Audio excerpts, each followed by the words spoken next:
We are live. So, ladies and gentlemen, thank you guys for being here. We got a full house tonight. We got a full calendar of events for y'all this evening.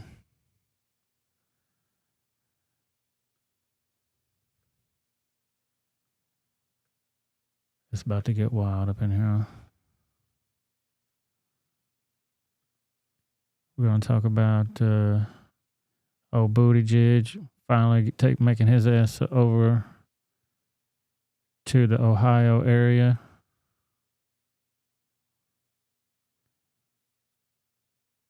We're going to talk about Trump visiting there and getting everybody moving their asses so they can get there. What about that Arkansas police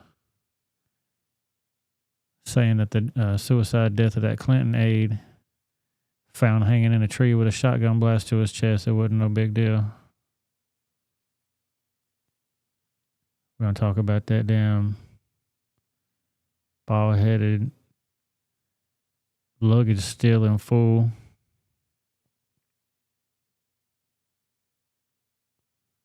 And unrelated news. 5 people dead after a plane crash near the Little Rock, Arkansas 3M plant. They were going to investigate that chemical spill. They were all scientists. All of them dead, even the pilot. Somebody gets their gun pulled on them in the middle of traffic after they get a couple licks to that head. Oh, Kamala Harris going to talk about saving y'all money on your family vacation so you can buy a new dishwasher and whatnot, since you're saving so much money in this economy. And the crazy damn story about the news crew member that got killed along with a 9-year-old girl. Oh my God, dude, y'all don't want to know about this story. And a story that's close to home. A young lady that just got a volleyball scholarship had a terrible accident.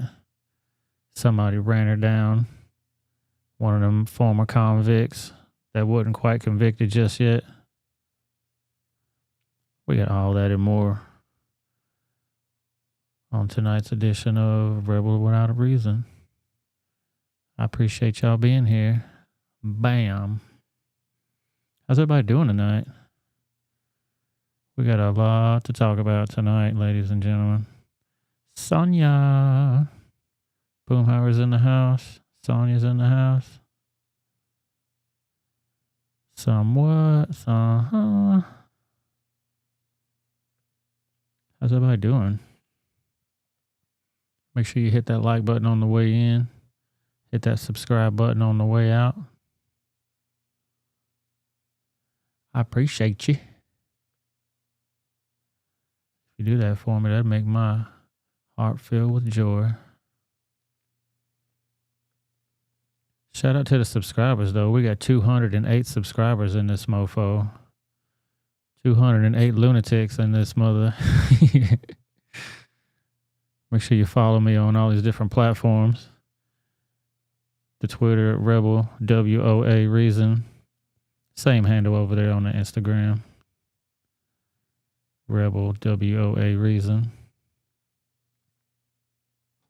Also hit me up on Rumble. That's going to be Rebel Without a Reason.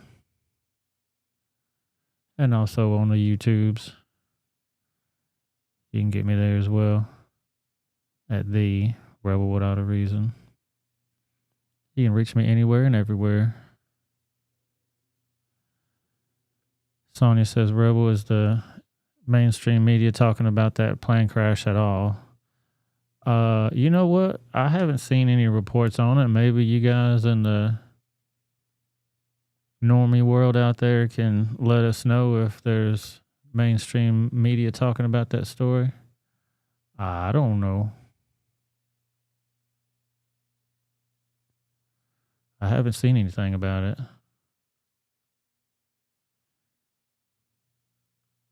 But we're going to get to all that and more. Did y'all see Trump actually visited the people in Palestine? Salty said where it went down. Oh, yeah, it didn't get very far off from where it started from what I heard. Not even on the Twitterverse. Yeah, I mean, you got undercover reporters on there talking about it. We're going to get into it, obviously. And some people have retweeted my article that I put up there. But it's an odd story, you know what I mean? So I don't know if anybody's talking about it or not. We can look it up. Not even on the Twitterverse.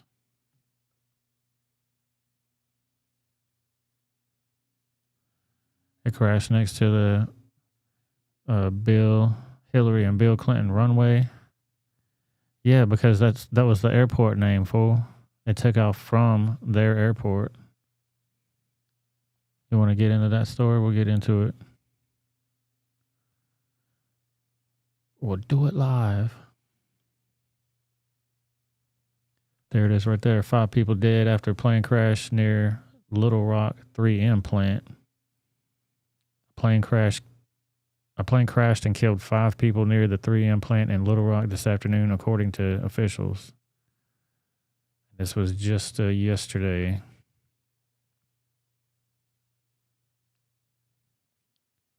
On Wednesday afternoon, police confirmed reports of a plane crash near the Bill and Hillary Clinton National Airport. Unrelated news. In Little Rock. They got us a little video here we're going to watch here in just a second.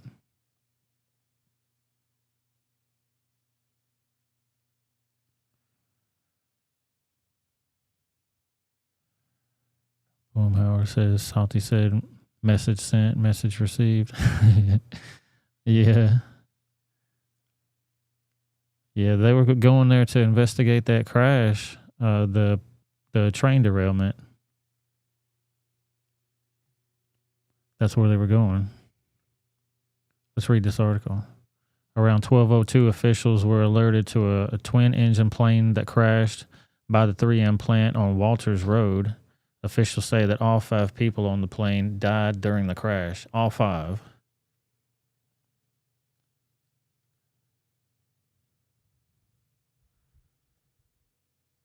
The plane, a twin-engine Beech BE-20 was departing from Clinton Airport when the crash occurred, according to the FAA.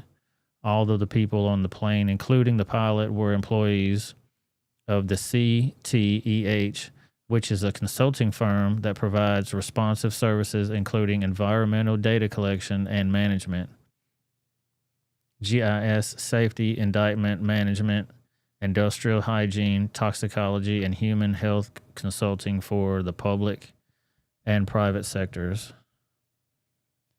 We're incredibly saddened to report the loss of our Little Rock colleagues, said Dr. Paul Noni, Senior Vice President of the CTEH.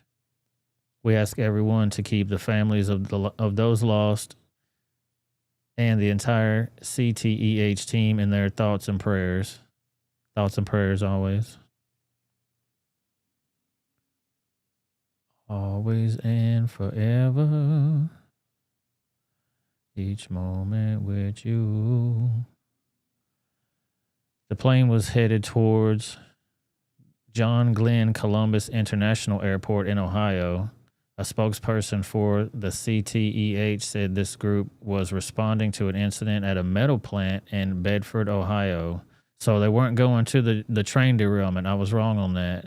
They were going to that metal plant. Remember when they had all those mass casualties, the other story we just talked about yesterday or Tuesday? So I got it wrong with the train derailment. They were going to that metal plant. CTEH was previously working in East Palestine after the train derailment. That's where it came in at. I remember now. Oh, boy. So they worked both incidences, or were about to. They worked the East Palestine and found whatever they found. There's currently no information on what caused the crash. During the time of the crash, wind gusts were reportedly as high as 40 miles per hour at the airport. Yeah, how does a metal plant burn like that? That's crazy. You tell me. I mean, there's wood structures and all that shit on the inside. You got the roof material and all that that can burn like a mofo. Whatever's on the inside that can burn. You know how things get sparked if you're in a metal plant? Are they like forging shit? Is it a forging plant? Because that shit's super hot. Or even if you're just working with metal, you got sparks and shit. Anything can happen. But it's crazy that they just worked that one incident. Now they're going to work this other one. And they just falling out of the sky.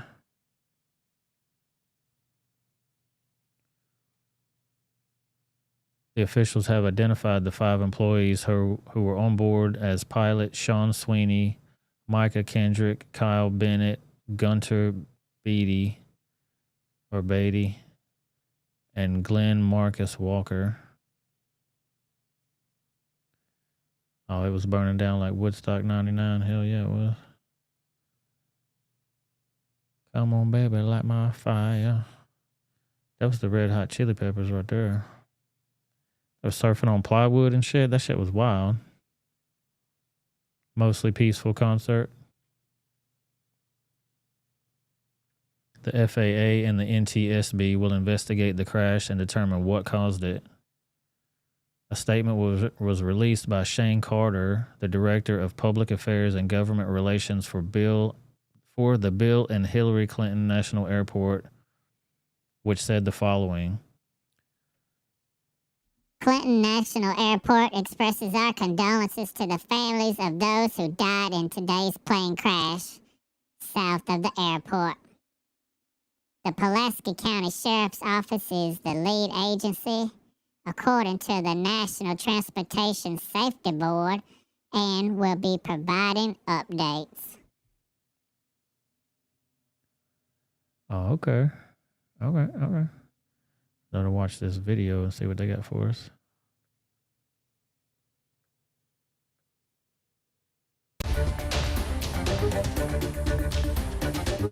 NG11 is following breaking news tonight as we continue to learn more about a deadly plane crash in Little Rock. The Federal Aviation Administration tells us 5 people were killed in that crash just moments after the plane took off. I'm Faith Woodard, and we have live team coverage this evening. Our Rolly Hoyt is at the scene of the crash. He's been working all afternoon to learn more about the tragic incident and the people on board. and what could have caused the crash. And Rolly, we've just learned that all 5 of those victims were employees at CTEH. All 5 of them. Yeah, that's correct. That's one hell of a coincidence, man. Faith, this is a environmental consulting firm based in North Little Rock. They were flying on a private executive jet, making their way towards an industrial accident in central Ohio, right at the same time as a line of high winds moved across central Arkansas. We got that confirmation earlier today from CTEH. As we said, they specialize in consulting whenever there's a big mess someplace, environmentally or industrially. These engineers come in and try and solve the problem. But first they had to get out of Little Rock a little bit. So it says a plane carrying 5 employees from Little Rock, Arkansas office crashed near the Bill and Hillary Clinton National Airport 12:02. I'm sorry. There are no survivors. All team members, including the pilot, also a CTEH employee, passed away. Confirmed.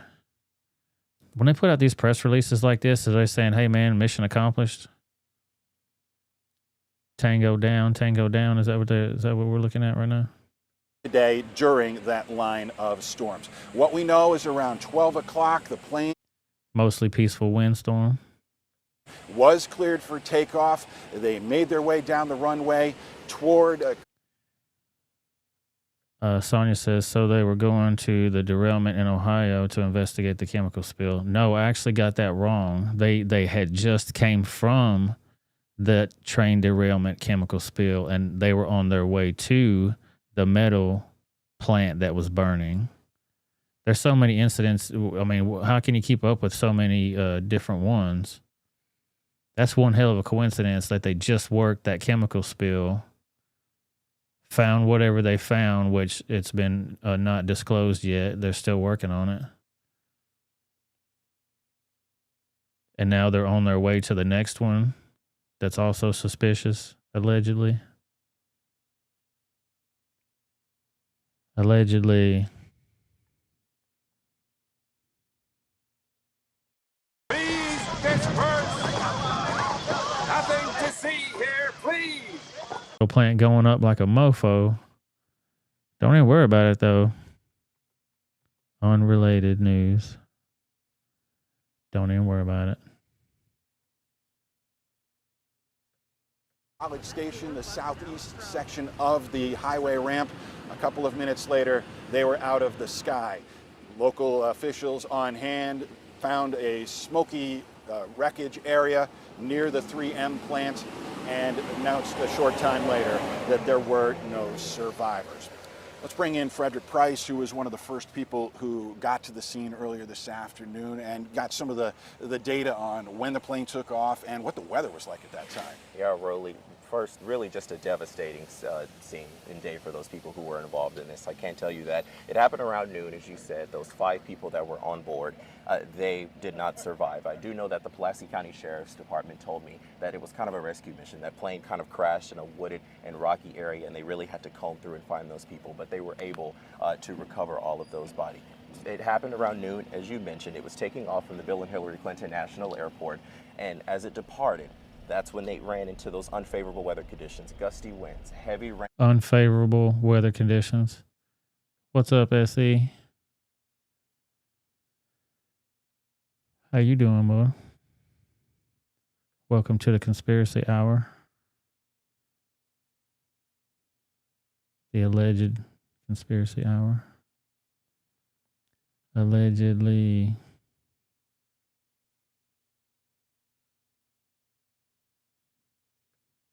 Fall, and it happened about a mile or so from the airport in the 3M plant, which is to the right of us. We have a recap of what police said earlier. Let's take a look at that. Shortly before noon today, a small aircraft was taking off from Little Rock Airport. It got within a mile of the airport and it crashed. So from what I can understand, he's going to probably explain, but it was a small aircraft going from this airport to another bigger airport, from Little Rock. Now they're going to go to the Michigan metal plant. I guess that's where it was at, Michigan. We'll read it again. Out here shortly before you get to the 3M plant. We are investigating the scene right now. They got the National Transportation Safety Board on the way. A much different scene at this hour. When we first arrived to the scene, we did see a lot of law enforcement agencies, the Little Rock Police Department and Fire Department, as well as county officials, the Pulaski County Sheriff's Office. And right now it is in the hands of the National Transportation Safety Board. But as I mentioned, really just a devastating day, and hopefully we'll have some more answers to our questions in the coming days. Absolutely right. And about what caused the crash, as you mentioned, the NTSB now takes up the investigation. But in talking to our meteorologists earlier today, they described as that line of storms moved through. At 11:35, the National Weather Service issued a warning, a special weather statement about the high winds that were possible. At 11:55, the airport detected winds of around 45 miles per hour in one direction. 5 minutes later, a detection in about a 90-degree angle different way. Trying to take off in that is very dangerous. We don't know for sure if that's the thing that brought this plane down, but it certainly brought dramatic weather conditions as that plane tried to take. Hey, we don't know for sure what the hell's going on, but we got some questions. We got questions, man. What the heck?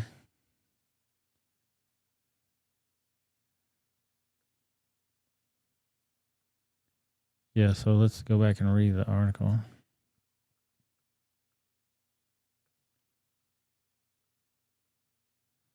Yeah, they were headed towards the John Glenn Columbus International Airport in Ohio. So they were going to Ohio, or going towards that. They were going to the metal plant in Bedford, Ohio. Yeah, so two places in Ohio. So East Palestine and Bedford, Ohio. Right in the heartland of America, right there, getting attacked for some reason. Or accidents happening there. Coincidental accidents. Yeah, it's a crazy ass story. I can't believe it.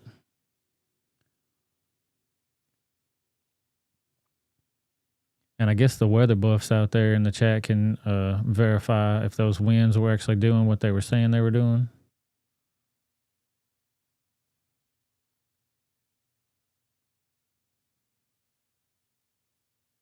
They're investigating and trying to determine what caused it.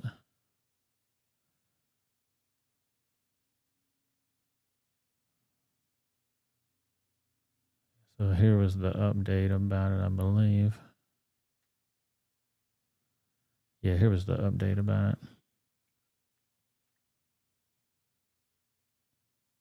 Back that thing up. There are still so many questions about what happened in this week's deadly plane crash. 5 NTSB investigators arrived in Little Rock to the crash site of the small...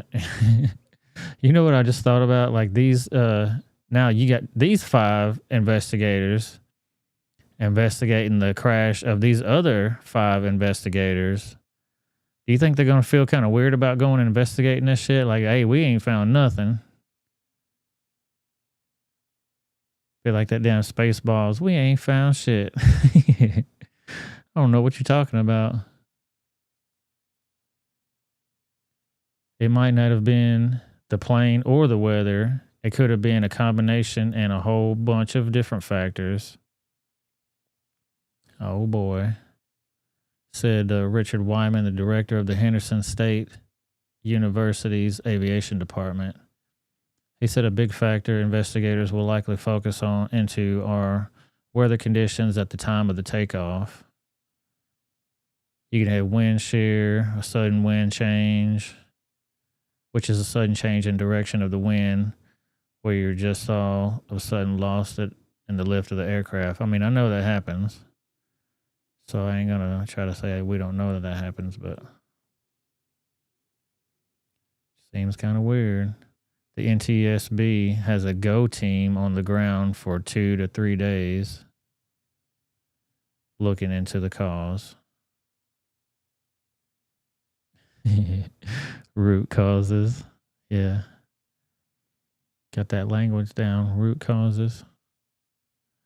Yeah, Bedford was the metal plant in Ohio, both in Ohio. So they're coming from the train derailment investigation site, going to the metal plant site, and they just fell out of the sky like a blade.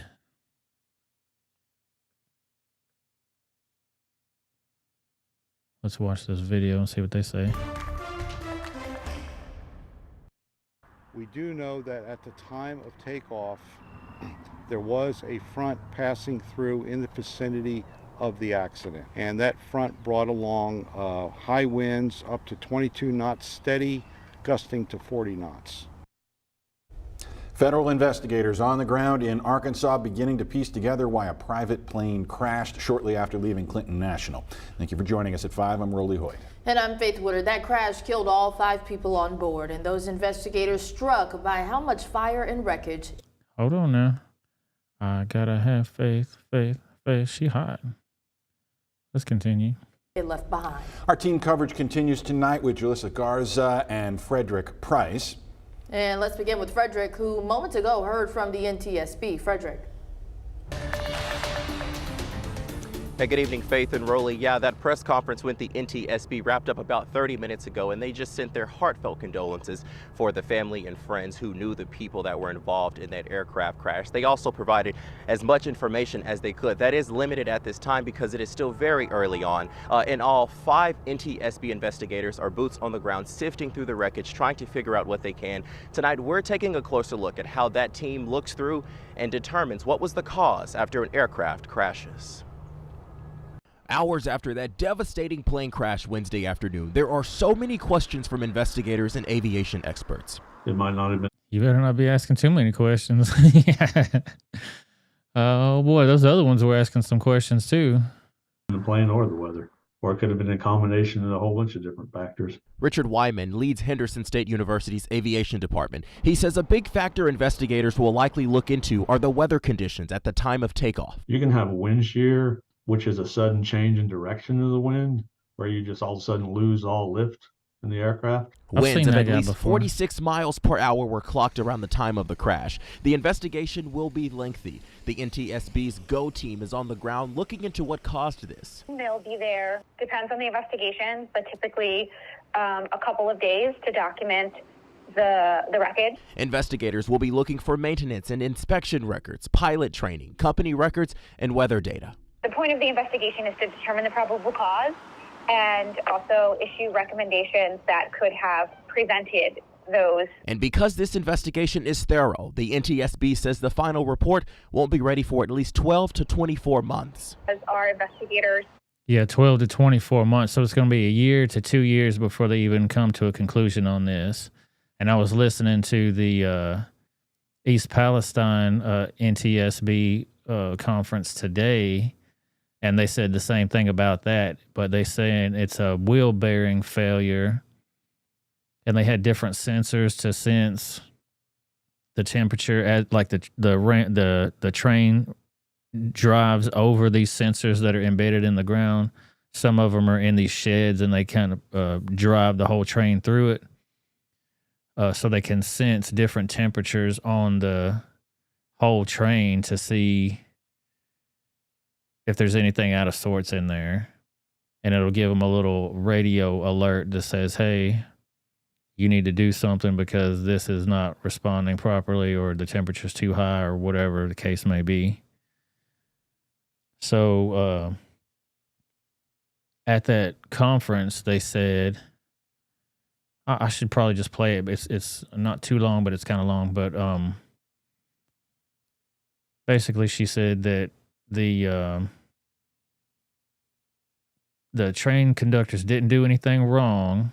When they got their alerts and stuff started going off the rails, that they disconnected their units and pulled forward and just let everything else be as it was. You know what I mean? I don't know how you do that when your shit's going off the rails, but I'm not in the railroad industry. But that's basically what they said so far, and they're going to take a little bit of time to investigate that whole train wreck.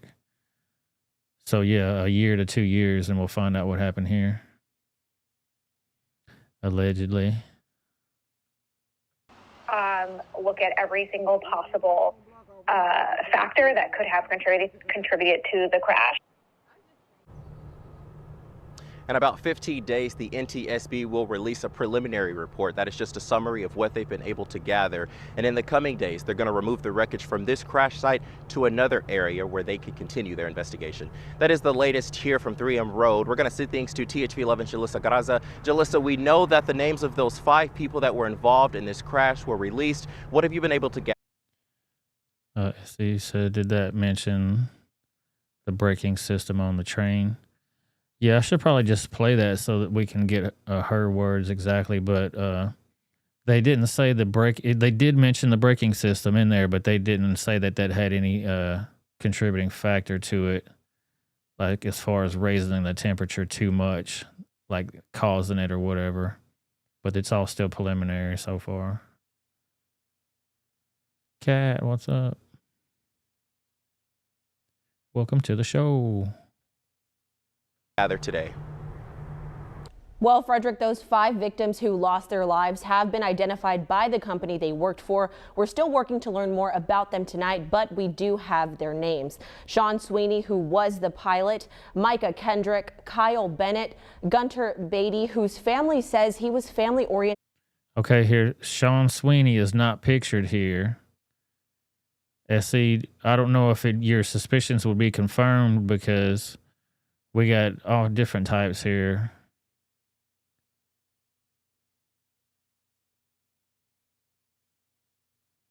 So I'm not sure. Sean Sweeney, we could look it up. And loved anything outside. His sister telling me tonight he is deeply missed, and this feels like a dream to all of them. And Glenn Marcus Walker, whose family tells THV 11 he was kind, loving, liked to joke around, and if you knew him, you loved him. They say he's a piece of their family that is irreplaceable. All employees of CTEH, they were on their way to Ohio to respond to a factory explosion in the town of Bedford. Now, in a statement after the crash, the senior vice president of CTEH said, quote, "We are incredibly saddened to report the loss of our Little Rock colleagues. We ask everyone to keep the families of those lost and the entire CTEH team in their thoughts and prayers." As we've worked to learn more about the victims and who they were, we've seen many people online showing their support for the families who have lost a loved one. As we learn more, we'll be sure to keep you at home updated on air and online. Rolly, Faith. Yeah, so there you go on that. Transportation Secretary Pete. Yo, Buttigieg, let's go here anyway because he stopped his dumbass in there. We can kind of continue from there. Buttigieg is on the ground at that scene of the toxic train derailment in Ohio, meeting with frustrated residents there. This morning, the NTSB revealed that it's looking at a wheel bearing in the final stages of an overheat failure just moments before the crash. Nicole D'Antonio has more from the White House, where the Biden administration has faced criticism for not visiting Ohio sooner. On his first visit to the Ohio crash site, Transportation Secretary Pete Buttigieg saw the broken and burned remains of the derailed Norfolk Southern freight. Pause it. Everybody's saying how toxic this whole area is. Everybody in the whole city's dying. Everything's polluted and poisoned. They're breathing in this air that's toxic. What are they doing? It's safe enough for the president to go down there. And old Booty Lick, it's safe enough for them to go down there. Just an observation. Train. We're going to be here day in, day out, year in, year out, making our railroads safer and making sure Norfolk Southern meets its responsibilities. Buttigieg addressed criticism for not coming to East Palestine sooner. Rat-faced weenie muncher. I felt strongly about this and could have expressed that sooner. Again, I was taking pains to respect the role that I have and the role that I don't have, but that's... Tell me this motherfucker don't look like a rat.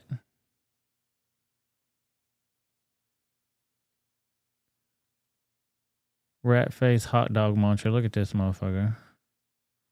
Should not have stopped me. On Thursday, the National Transportation Safety Board released a preliminary report saying the train crew did not get an early warning about an overheating axle just before the disaster.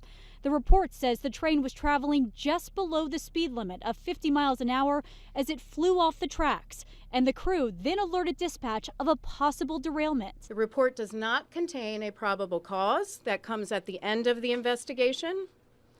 It contains only factual information collected during the on-scene portion of this investigation. But I can tell you this much, this was 100% preventable. Here in Washington, the NTSB also announced this spring in East. Also in that interview, that lady said, I don't believe in accidents. There are no accidents. Her point was, when we go through these different investigations, we always give a recommendation on what they need to change safety-wise in order to make it better and prevent this shit from happening again. Sometimes they implement and sometimes they don't. But she said she was frustrated, and she tweets out things of her frustration, I guess. And I don't know. I mean, they don't heed her warnings, I guess, and don't change certain stuff. So this keeps happening. She said she was pretty frustrated about it. Palestine, the agency will hold what it calls a rare investigative field hearing, including witnesses. Yeah, they're going to have a rare investigative field hearing. Rare. Including witnesses. I'm afraid of. The agency will hold what it calls a rare investigative field hearing, including witnesses. I'm afraid of the chemicals coming here and the after effects, and you don't know. Activist Aaron Brockovich is set to visit the area tomorrow and meet with local residents. Nicole D'Antonio, CBS News, Washington. In neighboring Pennsylvania, the governor there, Josh Shapiro, his administration has made a criminal referral of Norfolk Southern to the state attorney general's office. A criminal referral.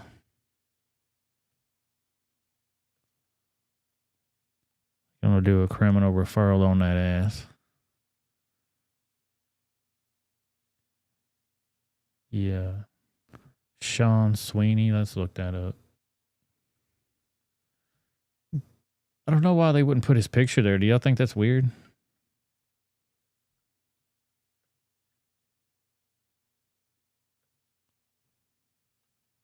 Sean Sweeney. Pilot.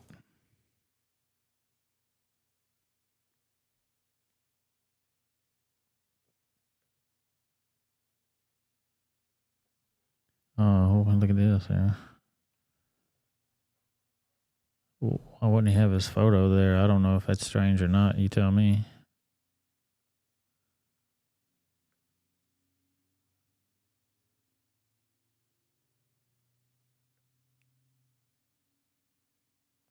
Here's another one there.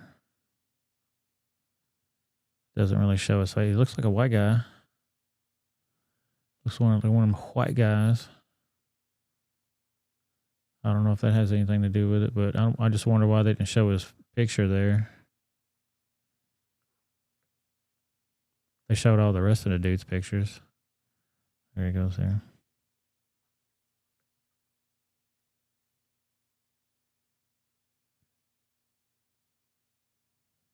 Yeah, so it was a small plane. This wasn't the plane, obviously, that they flew in, but they said it was a small plane.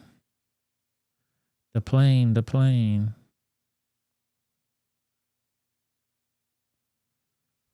Yeah, very strange. Let me go to her statement because I had it.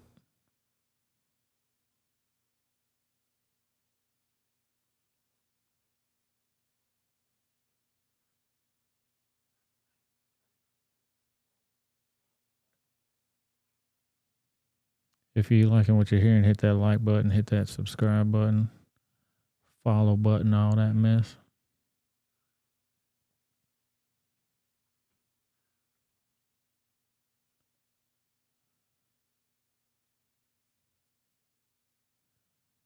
Yeah, hang on one second. Let me grab this from my other feed here.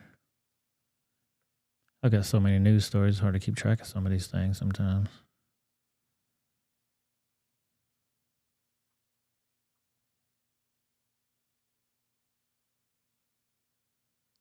And here goes Trump, who visited the site. President Trump. If you were in office right now, what would you have done to help the people of East Palestine? FEMA would have been here a long time ago. Why do you think they waited, Mr. Trump? Do you think it had to do with the fact that they waited for me when I came? for you? Everybody came. Thank you, sir. When I came, everybody decided to come. Right? You know that. Nice to see you. Have a good time. You look so great up there. Huh? Have fun, everybody. Thank you, Mr. A lot of Trump. progress being made. Mayor's doing a great job. Why would he say have fun, everybody? I heard him the other day say that. I'm like, well, okay, that seems weird. Have a good time, everybody. Have fun. Dude, this ain't a rally. I mean, I get it. You're there and you're showing support and all that, but they're not having fun. They're cleaning up some toxic shit. Just an observation. Jump, jump, jump, jump, jump, jump, jump, jump. You see what they said? FEMA would have been there a long time ago if he was in there. Get them fools. Yeah, so in unrelated news, actually, let me see if I can find that other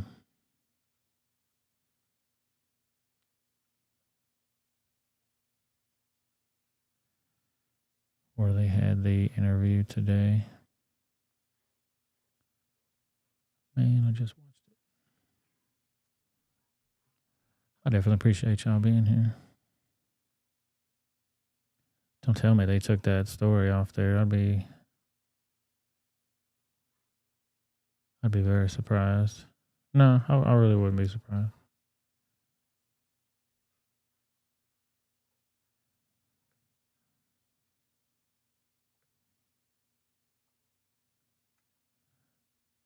Okay, yeah, here we go. This is when they did the report earlier today. Hazardous materials releases. We've talked to community members who are suffering health effects, have pets who've died, have damage to businesses and homes. But I can tell you this much, this was 100% preventable. We call things accidents. There is no accident. You hear that? We call things accidents. There are no accidents. Every single event that we investigate is preventable. So our hearts are with you. Know that the NTSB has one goal, and that is safety and ensuring that this never happens again. Yeah, so that's what she was saying. Then she goes through the whole spiel about what it was. Because the temperature inside one of the tank cars was increasing, which could result in a catastrophic explosion. The critical point is 180 degrees, and at the time, one of the cars was reading 140 degrees. As you know, the responders then scheduled a controlled venting of the 5 vinyl chloride tank cars to release the number 23, which derailed. Yeah, I'm going to go back so you can hear everything she was says. Triggered by have not identified any operational issues. The critical threshold per Norfolk Southern identify overheated bearings and provide. The lead locomotive had 3 crew members, including 1 trainee. The third locomotive was between rail cars 109 and 110. There were also 149 rail cars on the train. Car number 23 was a hopper car, which carried plastic pellets. It was the combination of the hot axle and the plastic pellets which started the initial fire. Now, the train passed 3 wayside defect detectors, which identify overheated bearings and provide an audible warning to train crews. At each detector, the recorded temperature of the bearing increased from 38 degrees Fahrenheit above the ambient temperature, which at the time was 10 degrees Fahrenheit, to 103 degrees above ambient just 10 miles later. Both of those temperatures are considered by Norfolk Southern to be non-critical. The critical threshold per Norfolk Southern is above 200 degrees ambient. Yeah, so the car that was causing the problem was a car was hauling little plastic pellets. You know what I mean? Like if you're gonna make plastic, anything, injection molding and stuff like that would be my guess.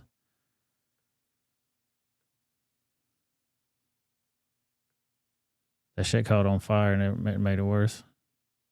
Upon passing the third detector with a temperature of 253 degrees above ambient, that's critical, 253 degrees above ambient, a critical audible alarm message sounded, instructing the crew to slow and stop the train to inspect the hot axle, and if warranted, to set car number 23 out. Now, NTSB investigators at this time have not identified any operational issues with the wayside defect detectors, but we're still looking at them. There's also no evidence of track defects. No track defects. The engineer defects. at the time was following another train and was already in dynamic braking to slow behind the train. So he increased the brake application to further slow and stop the train, meaning he responded immediately. We have no evidence that the crew did anything wrong. And during this deceleration, the wheel bearing failed. Car number 23 derailed, and the train initiated an emergency brake application and came to a stop. So the emergency brake application was triggered by the derail. Now, in total, 38 cars derailed, and a fire ensued which damaged an additional 12 cars. On February 5th, That's a fire. responders mitigated That's a fire. the fire, but five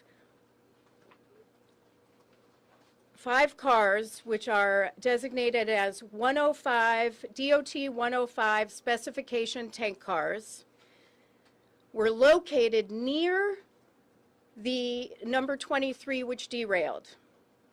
So we had the 5 vinyl chloride cars.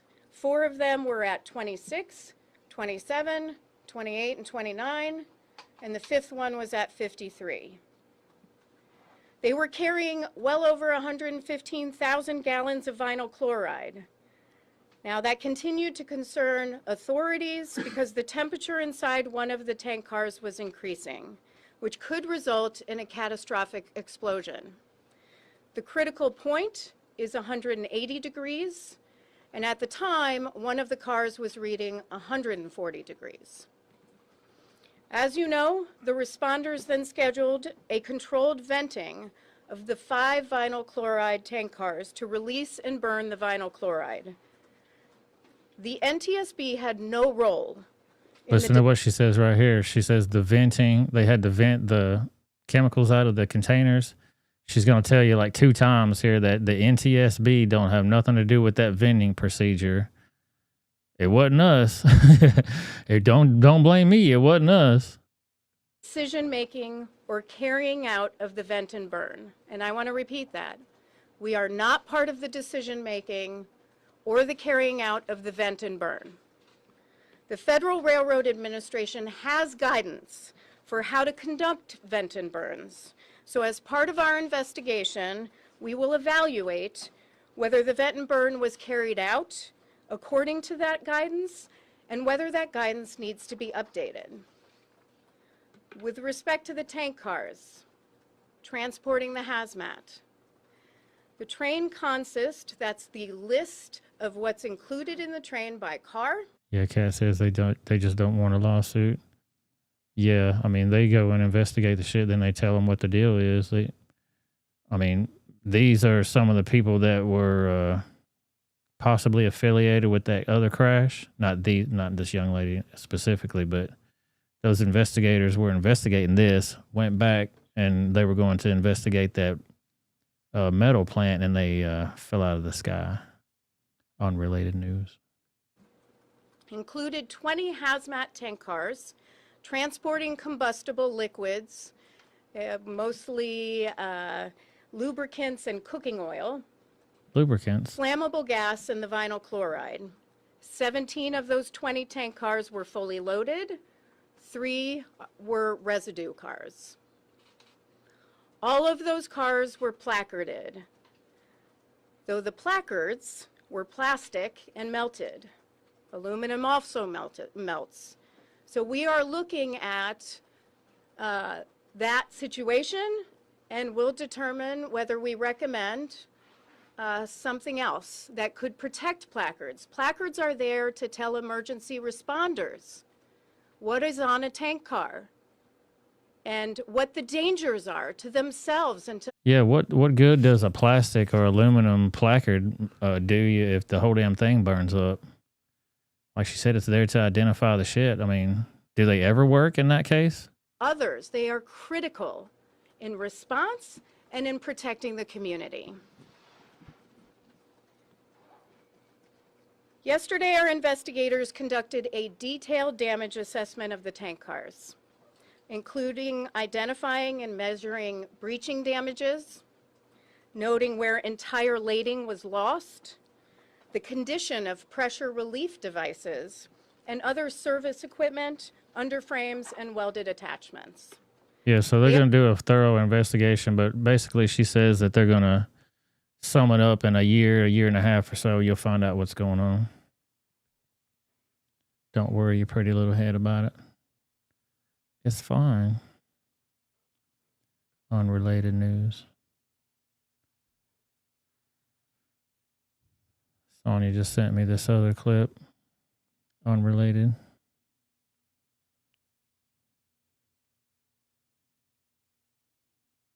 We were talking about that plane crash a second ago from the Bill Clinton. Actually, let me come back here. There's been 3 separate incidents here so far. It's been the ex-Bill Clinton aide that was found swinging in a tree from a shotgun wound to his chest with no shotgun around. Then you got this guy. And also the plane crash people that just left from the... anybody get up out of here with that? They just left those 2 other investigation sites, and now they did. This one says Thomas Lee, billionaire, private equity deals pioneer, dies at 78. I mean, he's old as hell, so...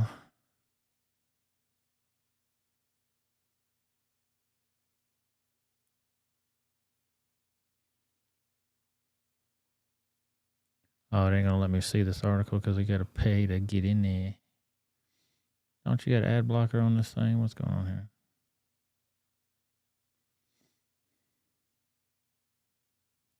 Yeah, so unrelated news, he did. I don't know what he has to do with Clinton and them. Is he a billionaire guy that somebody knows out there? What kind of weird photography is this happening right now?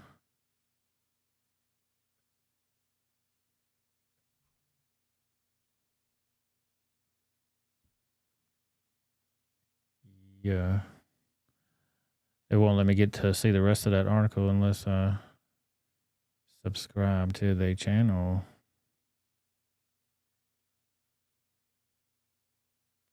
Yeah, I gotta create an account to unlock the article.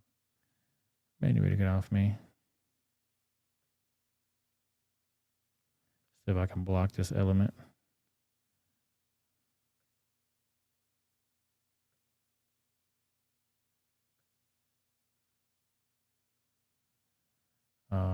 I still gotta try to block this one too.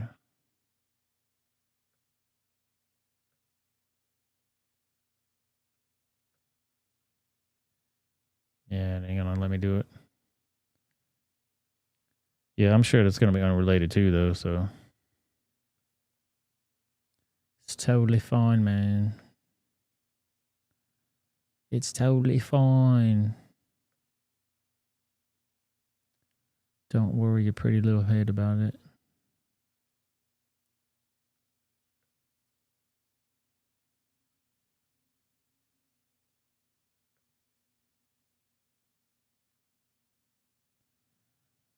Let me me see here. Man, I just had that video. I'm not sure what happened to it. 1 second to get back to this.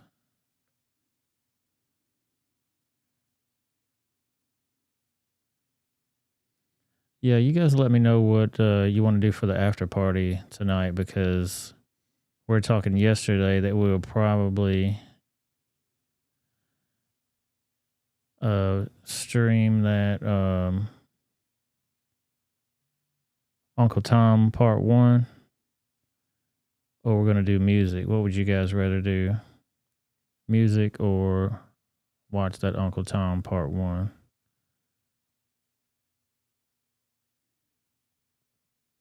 Latina, what's up? What's up?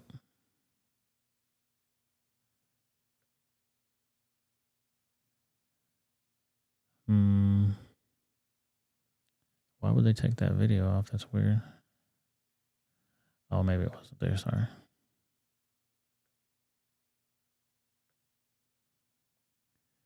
Give me 1 second. Oh, yeah. While we're on it, there goes Barney Fife. Look at the similarity. Similarity is uncanny right there. Oh, Petey Booty. Petey Booty. Yeah, so none of those stories have anything to do with each other. This one here, nowhere related to the pilots that flew out or fell out of the sky. Arkansas police rule suicide and death of Clinton aide found hanging from tree with shotgun blast to chest, despite no sign of the gun. Where the gun at, man? Where's the gun at, man?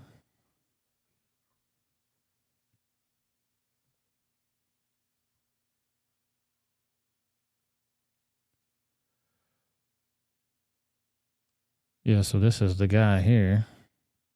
Mark Middleton, Bill Clinton's special advisor from Little Rock, Arkansas, who connected the former president to deceased pedophile Jeffrey Epstein, age 59, that died at age 59 last May. At first, no details of Middleton's death were disclosed. However, I mean, this is your connection. He connected him to him, allegedly. At first, no details of Middleton's death were disclosed. However, the case was blown wide open after the FOIA request by Radar Online revealed the former advisor was found hanging from a tree with a shotgun blast to his chest. Wow. Mr. Middleton was found hanging from a tree with a shotgun blast to his chest and an extension cord wrapped around his neck 30 miles from his Arkansas ranch.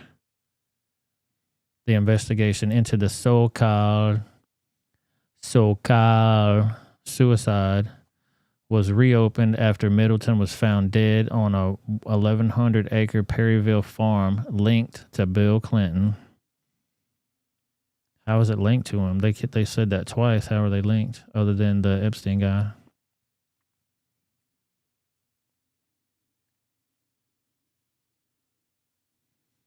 The Middleton family is reportedly angry about the unsubstantiated conspiracy theories spreading online about the death of their loved one.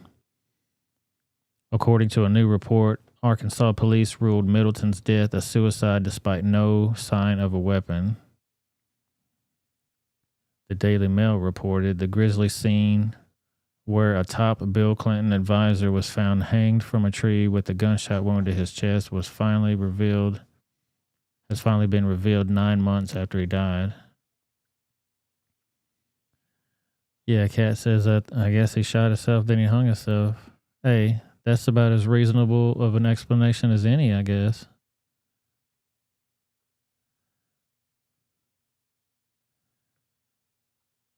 Yep, just a shotgun blast to the chest. Nothing to see here. Don't worry about it. Don't you worry your pretty little head about it.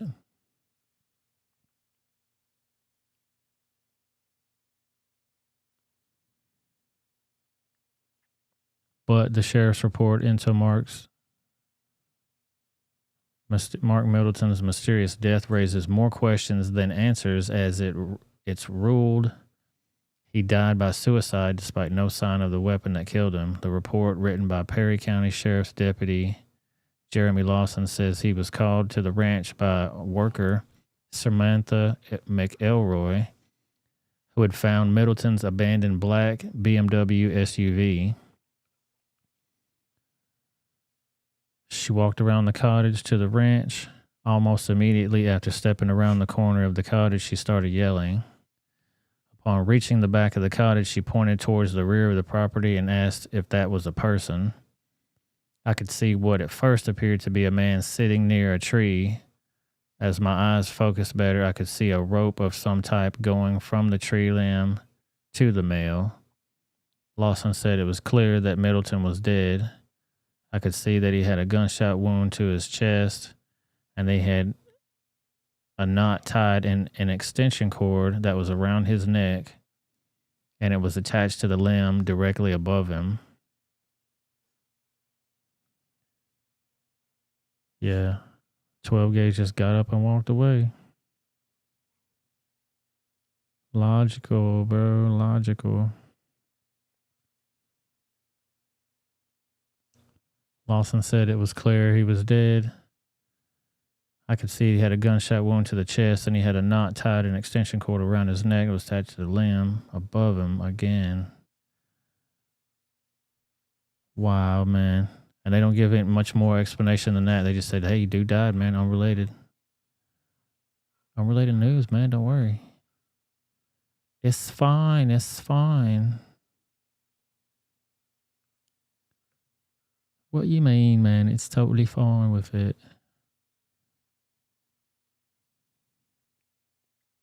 So what about your boy, the bald-headed bandit? Abbott's about to give a press conference warning the migrants of, Title 42. Yeah, he had a press conference warning them of some shit the other day, too. They always warning them about something. Why don't y'all do something? I'm tired of all these warnings.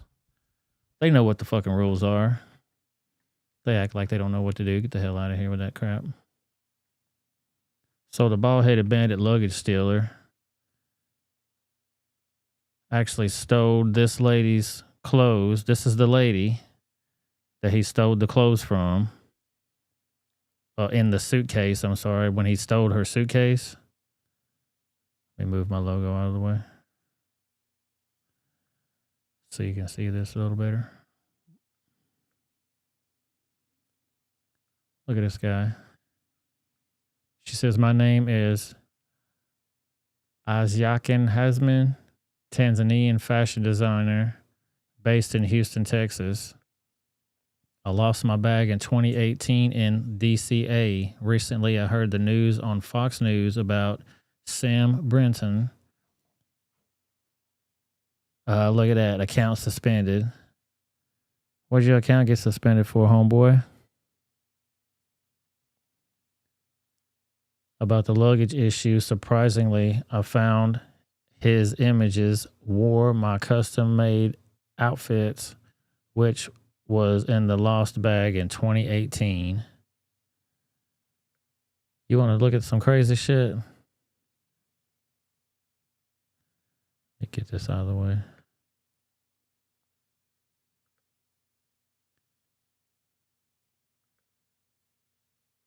This is the lady right here. And this fucking lunatic's wearing the shit.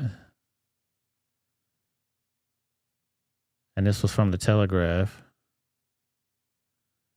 Let me move this logo.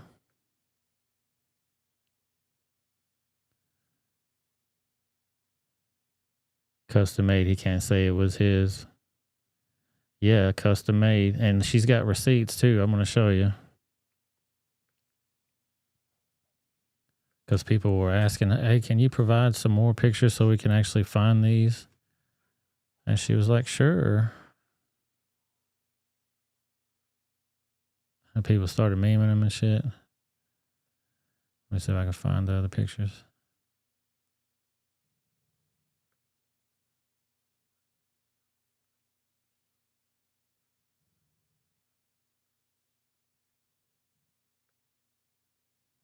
Yep, here he goes again. Here I go again on my own. There's the outfit right there. She made it and designed it.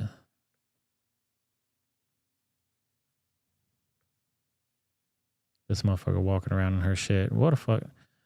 I mean, this dude's got balls. You know what I'm saying? What's up, alien? Yeah, he stole from a woman of color. What shame.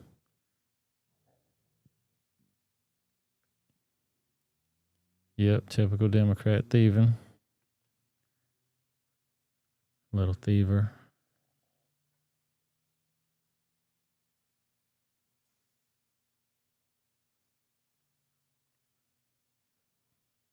Let me find these other ones. She has a couple other ones on her actual page here.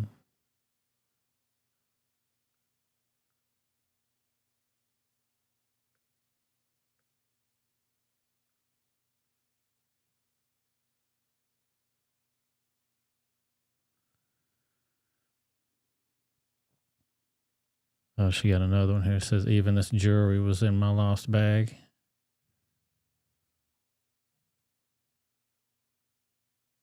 There, she got it wrong right there.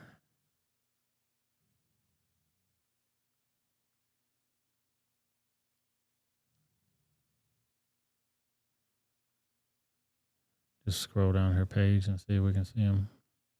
Yeah, here are the other ones. I mean, what's some balls on this motherfucker? I mean, say what you will about these transients, but they got the balls to get shit done. You know what I'm saying? Like, what the hell?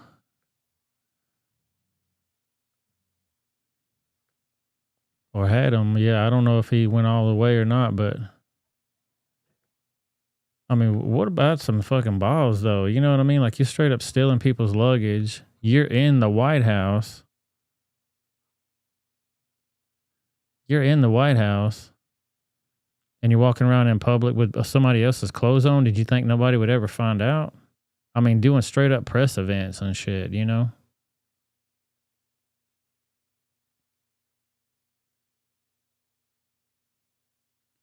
That seems crazy as hell to me. And that dude was invited to the White House. That's Biden's boy right there.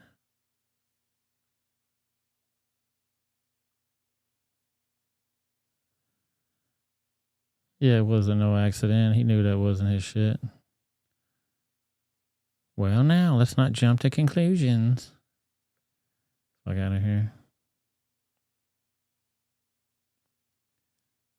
Moving on to the next story. Y'all want to see a fight go down in the middle of the street?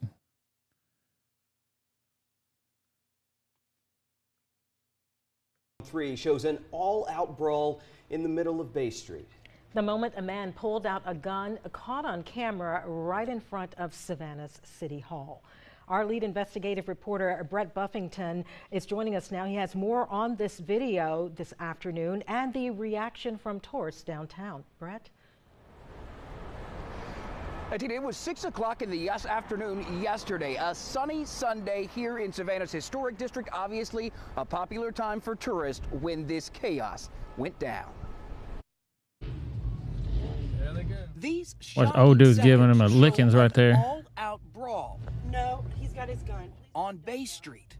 Yes, he's got his gun out. The person you hear in this video sharing what she recorded with the investigative unit, what she saw, which she has also shared with Savannah police, clearly intense moments when a fight almost got even more violent. We don't know what happened in the moments before, boom, boom. But this video shows a man clearly punching one of three Papaw gave him two and didn't even spill that beer. It's just seconds later that rider drops this dirt bike and pulls out a gun. Oh, wow. Today, showing this video, I mean, what would y'all do if y'all got attacked by some dude? You know how they go out there and act wild in the streets. This is probably one of those shutting down the intersection situations where they got the cars and all that shit. Can't take a lick. You can't take 2 punches from an old man without pulling your gun out. But I mean, everybody that's a gun toter would say, "Hey, man, if somebody attacked me on the street and punched me in my face, I'd fucking pull my shit on him too." You don't know these people. I mean, who's in the wrong on this situation? I don't know. To tourists downtown. That's crazy. The ones who watched were in disbelief. That's it. The feeling here is that you're safe and not so much like you feel in New Orleans. We asked city leaders today what they thought of this violent moment, essentially on the steps of City Hall. So far, we haven't heard back. Yeah, you ain't gonna hear back from him. Police tell me that this afternoon, Savannah police tell me that they are investigating this. Police took a report yesterday when this happened. They said, but most of the people involved had already left. Today, detectives trying to track those people down. We are live downtown in the historic district this afternoon. I'm Brett Buffington, WSAV News 3. Yeah, you want some more context on what happened? Let's read the article. Video sent to the investigative unit recorded all-out brawl on Bay Street. While it isn't clear what led up to the fight, the clip shows a man with a drink in his hand punching the rider of a dirt bike, and the rider then drops the bike, steps away, then turns back with a gun. When you saw basically what happened right there. But it seemed to me like they... See, this one's got a four-wheeler, this one's got the dirt bike, this one's got a dirt bike. All three of these things are not legal to have on a city street. That shit's off-road equipment. It should be off-road. But they know that. They know they're fast and maneuverable to get in and out.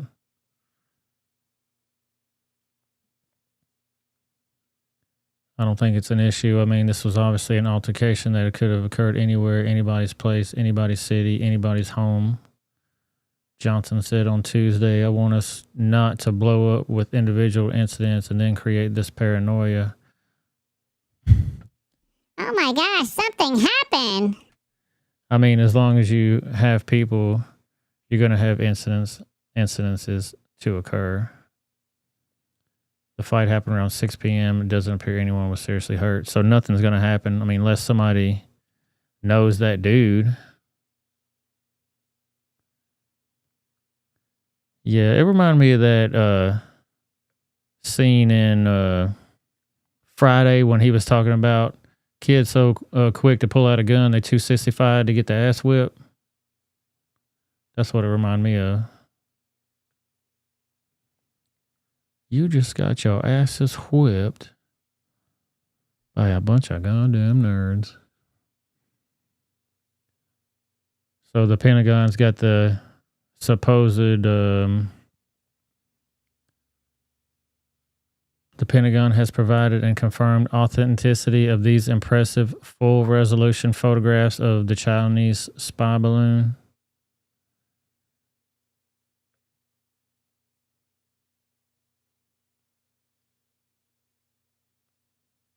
The photo was taken by a U-2S Dragon Lady pilot flying somewhere over the United States on February 3rd. So I guess this is when they knew about it or when they were trying to shoot it down or whatever. I don't want to go down that rabbit hole. What do you think this image is real or not? But look, they're up in space almost with this shit, how high they are.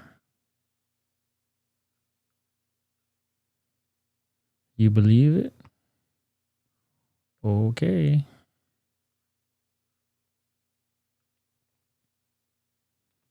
Why do they always look like this?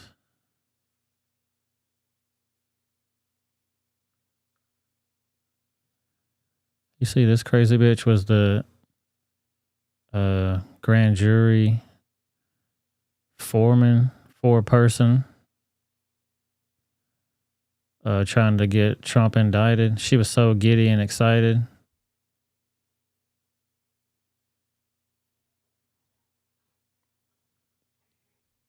In her fucking mind with that damn TDS shit, man.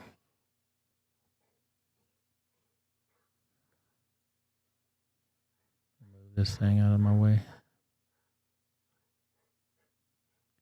I'll put it right there, like that, right there.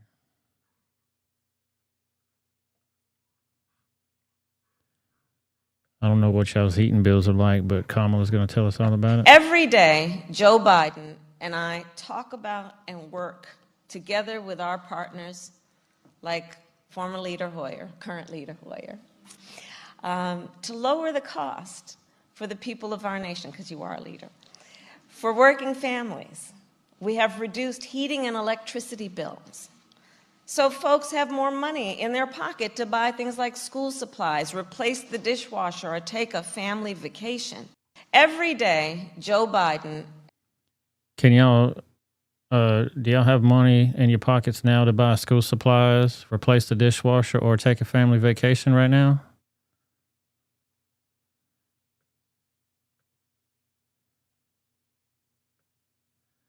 I'm going to put a poll up here right now.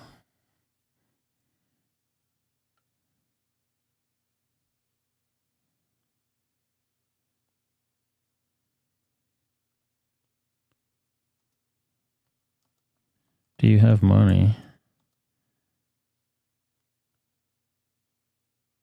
to spend for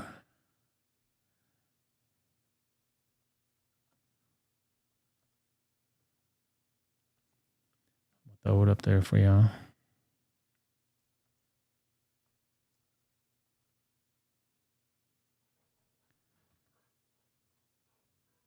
School supplies. How much do school supplies cost nowadays? This shit's expensive as hell. Like it's a public school and they're supposed to provide shit, but then you got to buy school supplies for them too? All right. So what's our money going for?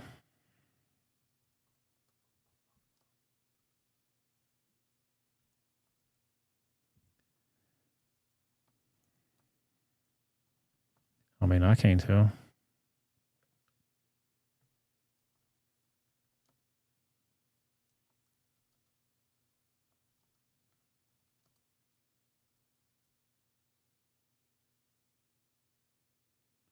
All right, here goes the poll. It's going to be, do you have money to spend on these items, for these items?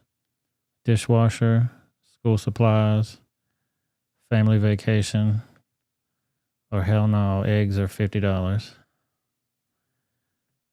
You let me know. I mean, it sounds reasonable to a psychotic widow. SE said, I got my electric bill in the mail and it makes me want to throw up. Dude, I get it, man. Oh, Kat said her electric bill went up.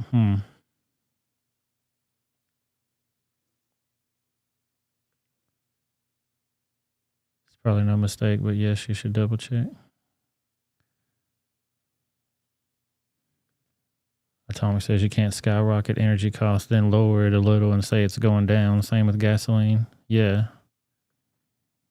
My eggs were $60, $7.50. Trump in office went to $27.89 3 weeks ago. God damn. Now $16. Wow, the savings. Yeah, like you said, they take it way, way up, then break it down a little bit, and maybe it ain't so bad now. Yeah, everyone vote, please. There's a poll. And be honest with your answers there. I mean, we got the vice president telling us certain things. Is she correct?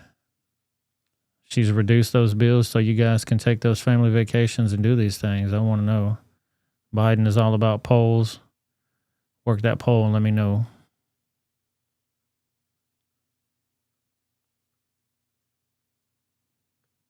You think green energy would lower your bill, not make it skyrocket? All they do is lie. Dude. Have y'all watched that Earth 2100 yet? I'm telling y'all, man, you need to watch that shit. And looking at it in today's point of view, I saw that shit like 9 years ago, I think it was. And looking at it now today, it's amazing. I'm like, wow, this shit's crazy.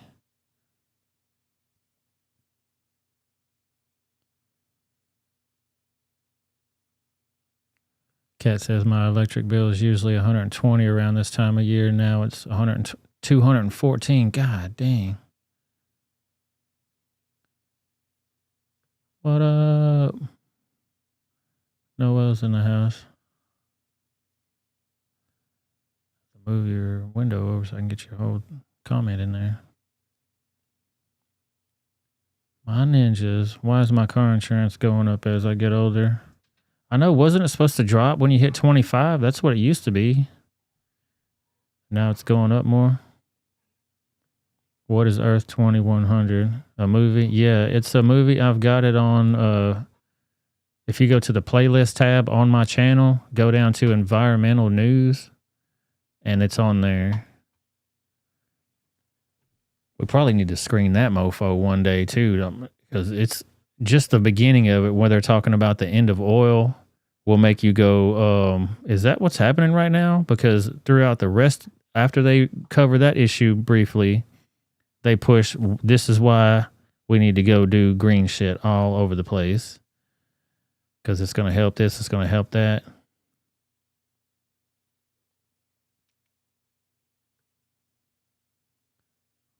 Let's see, Wolverine says, mine was around 120. It also went to 400. God dang, dude. Oh my God. Class warfare, dude. Tell me I'm lying. Class warfare.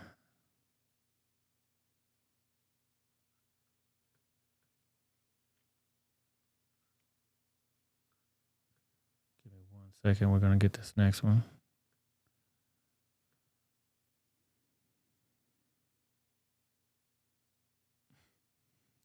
Yeah, I think in this day and age, as long as you're not straight and white, you can identify with whatever the hell you want to identify as. Bearing that, then you're out of luck.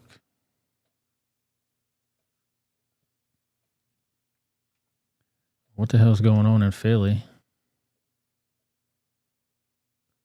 Look at these people look like zombies, man.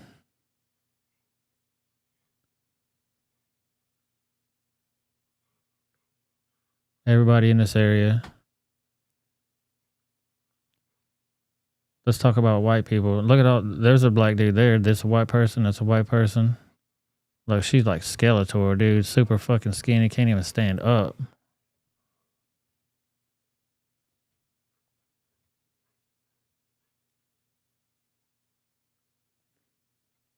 Look at this. This is weird, man. Like zombies and shit. Dude rolling up on his bike. Like, you could get robbed. You could get anything. People take advantage of you, and she's totally spaced out of it. Walking around downtown, just walking around. She got some clean slides on. What's going on with this right here, though?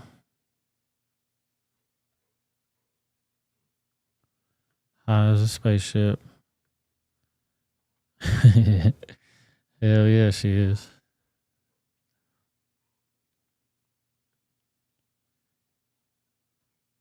Look at this shit, dude. Sad as a motherfucker. Like,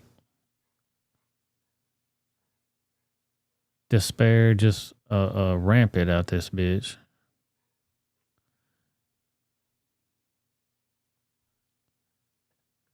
Yeah, they do that. That horse tranquilizer too. Ain't that shit called ketamine? I know I saw that Desmond Is Amazing talking about snorting that shit off of a couch in the back room one day. He had some weirdo pedestrian with him. And they were like, you're not supposed to talk about that. I mean, look at the trash all around. Fucking trash everywhere. People are just like zombies, drugged out zombies. What are they doing even? A lot of women out here. Are you noticing that? A lot of women out there. And from what I had heard, I think it was Valuetainment possibly. They were, there's no jobs out there and women are starting to prostitute themselves because they have nothing else to fall back on.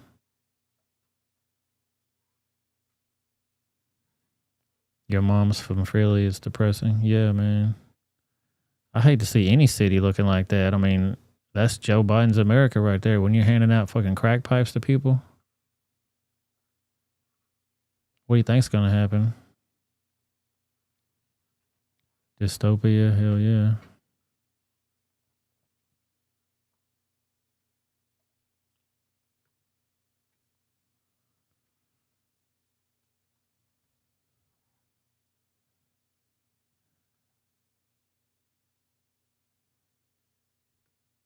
The guy he was with was an axe murderer, no kidding. You saw that same video, didn't you? I didn't know who the guy was.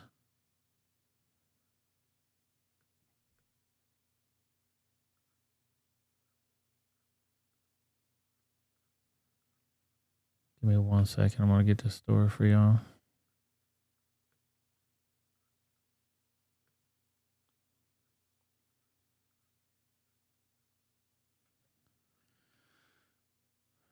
So this one is arrest right here of the 19-year-old Keith Melvin Moses, the suspect in a series of shootings today that left 3 people dead. This was yesterday.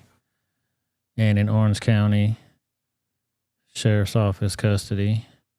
This is a sad day for our community. There were 3 murdered today, including a woman in her 20s, a 9-year-old girl, and a My News 13 employee. I thought I was following them. So this dude had already committed some murders. They were reporting on it, and he came up and killed that reporter, from what I understand. We're about to get the whole article here. Just give me 1 second.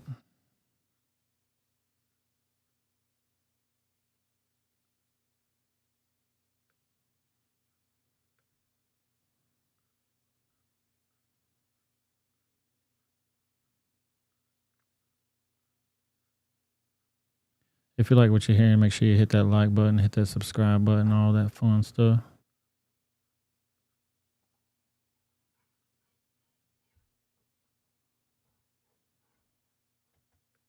Yeah, this is a crazy story.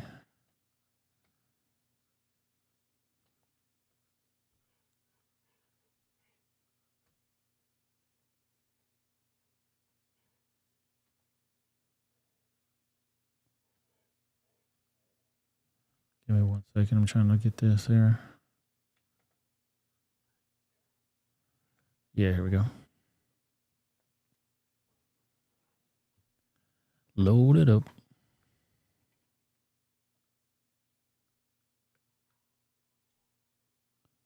Get out of my way. Really? Orange County Sheriff John Mina provides an update Thursday on the investigation into 3 separate shootings in Pine Hills the day before. That left 3 people dead, including Spectrum News 13 reporter Dylan Lyons, 24, and a 9-year-old Tayana Major.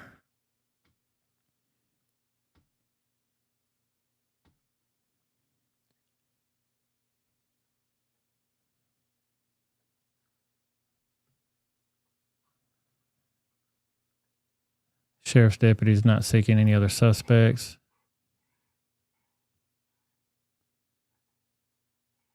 So he shot 2 Spectrum News 13 crew members, and a mother and her 9-year-old were shot Wednesday afternoon. The reporter Dylan Lyons was killed. Photojournalist Jesse Walden was critically injured. The 9-year-old girl was also killed. The news crew was in Pine Hills to report on a homicide investigation from earlier in the day. Officials say a suspect identified as 19-year-old Kevin, 19 years old, y'all. Keith Melvin Moses was taken directly into custody at the scene and is facing at least 1 homicide charge. At least 1? Well, I think he killed more than 1 person there.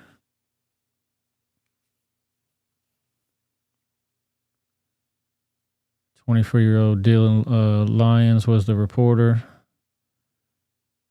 Photojournalist Jesse Walden was also critically injured in the shooting, but has been talking to his colleagues, and offered his thanks to the community for the support he has received. So he's in the hospital bed, recovering right now. Hey man, I I appreciate y'all being here. I appreciate you saying my channel's great. I love all you guys being here. It's a great community. Yeah, the little girl was 9. Yep, I'm getting in on that one. Atomic, that's a personal issue with Boomhauer. His wife, that's one of her students, actually. And she's pretty destroyed about that. But I do have the story. We're going to get into it. So thank you. Dropping that news in my chat. I appreciate y'all. Yeah, and Brandon's giving money to Ukraine but neglecting America.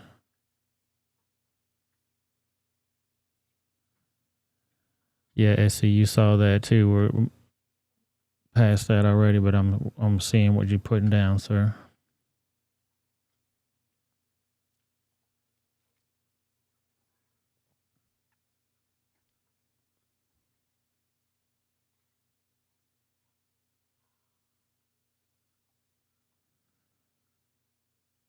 Yeah, this is crazy. Yeah, we're going to get to that one in just 1 second. Let's finish this one out. 2 Spectrum 13 News employees were at the scene reporting on an Orange County Sheriff's Office investigation into a Pine Hills homicide that happened earlier in the day. Keith Melvin Moses, 19, was taken into custody after the Wednesday afternoon shootings and has been charged with first-degree murder in connection with the morning shooting. Charges stemming from the later shootings are expected to be filed soon, he said. In the initial shooting report, deputies had been at the scene earlier in the day to investigate the 1:17 a.m. discovery of a woman later identified as 38-year-old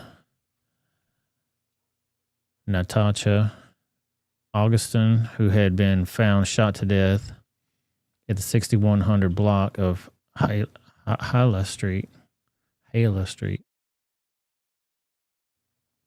After collecting evidence, Moses was quickly identified as suspect in the shooting. It was later determined that Augustin was a passenger in a vehicle driven by Moses's cousin, who had picked up the 19-year-old to give him a ride. He'll be charged as an accessory, possibly.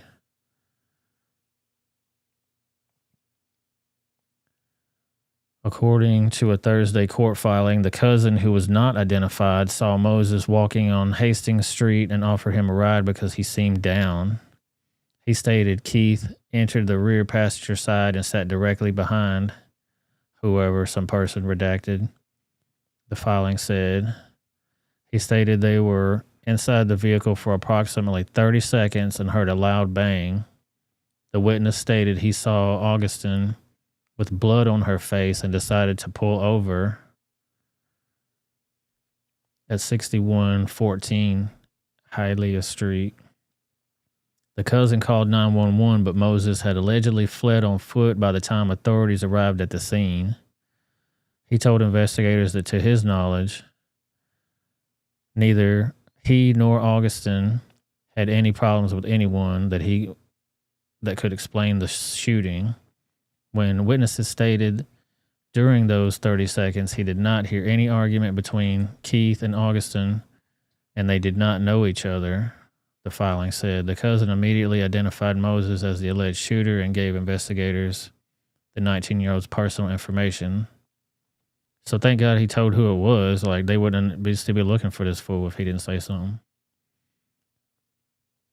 So the afternoon shooting now. Deputies had cleared the scene in the morning shooting, but returned 5 hours later when the Spectrum 13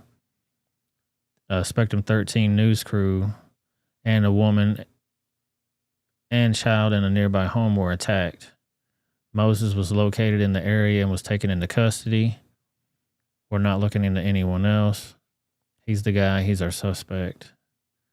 When deputies detained Moses after the afternoon shootings, they say he was found in possession of a Glock 40 semi-automatic handgun, adding that weapon appeared to have been recently fired because it was still hot. Dang.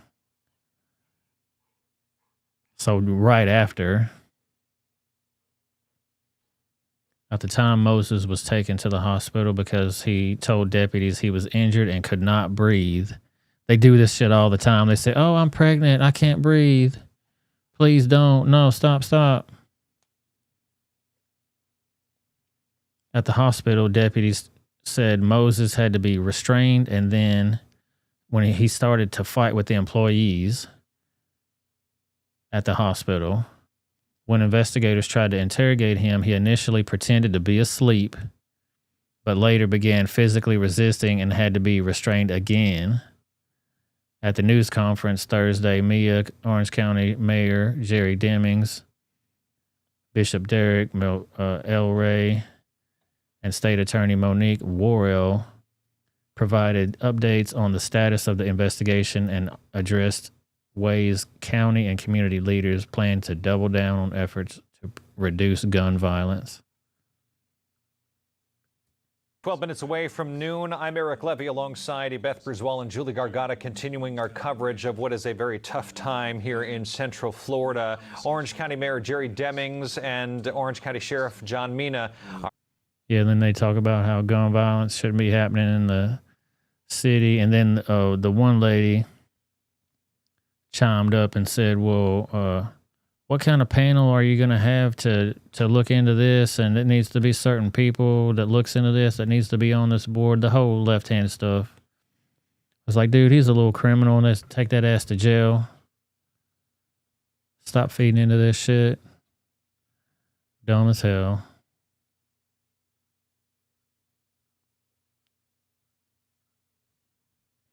Let me go to these chats over here.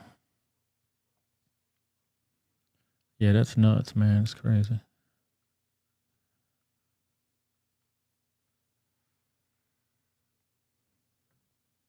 That is a crazy one.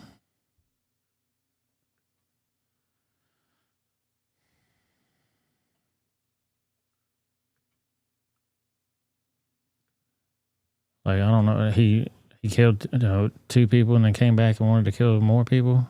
And why the hell would you attack the news reporter? Don't report on my story. Boom. Crazy, man.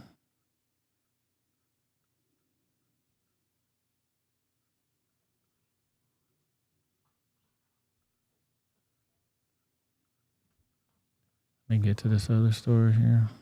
It's on my bookmarks, I think.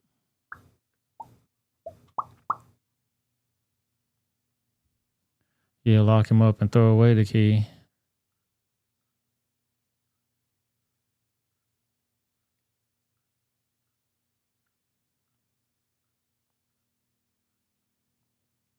All right, so this is a local story here from my town.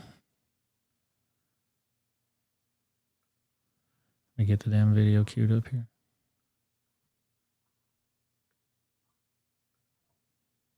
There we go. Both of her legs amputated after a car hit her in St. Louis. Police call her injury.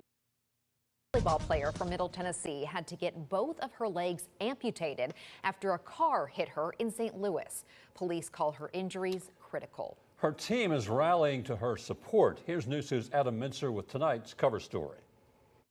Janae Edmondson worked for years to get where she is, competing in national volleyball tournaments, getting a verbal offer to play in college, and doing it all with her family and friends by her side. To take all those steps and in a moment for it to be gone, there's just no words to really try to communicate how you process that setback. Then, during a tournament over the weekend in St. Louis, one moment, one crash, and it all changed.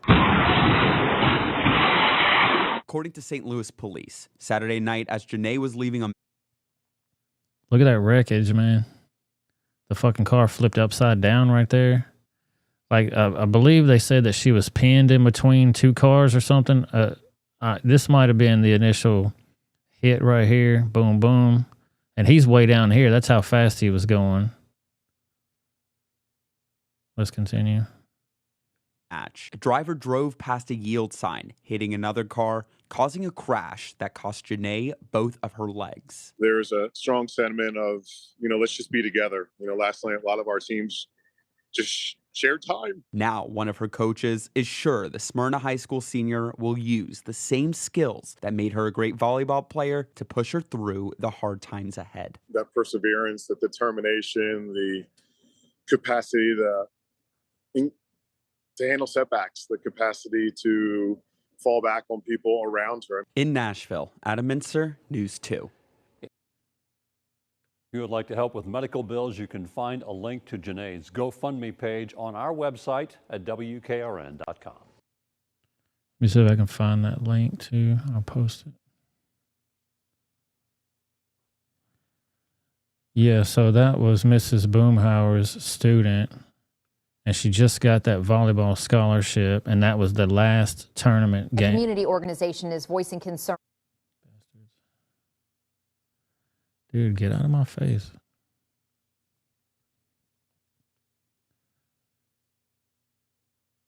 Yeah, here's the story here. Smyrna High School student, senior, was in St. Louis for a volleyball tournament when she was hit by a car Saturday night, causing her to have both legs amputated.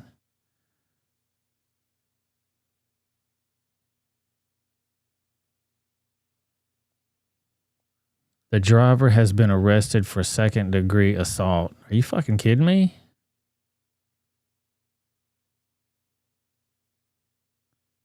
Fucking kidding me right now?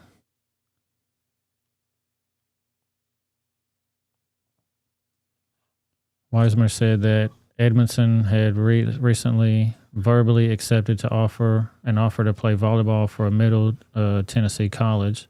So that was probably MTSU.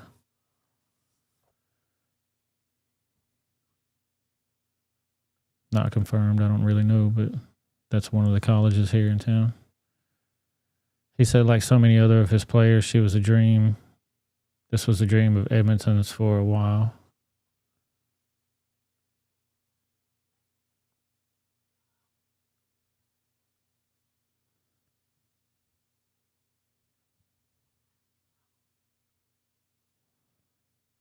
Crazy, man. So here was the dude.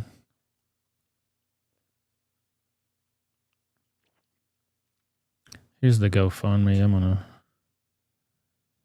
me make sure this is what I want it to be.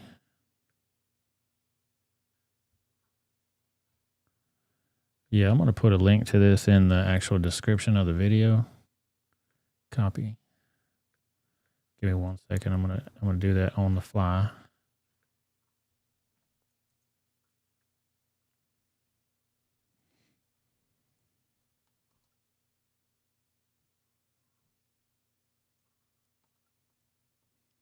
And from what I understand, she still is unconscious. So she doesn't even know what's really happened to her yet.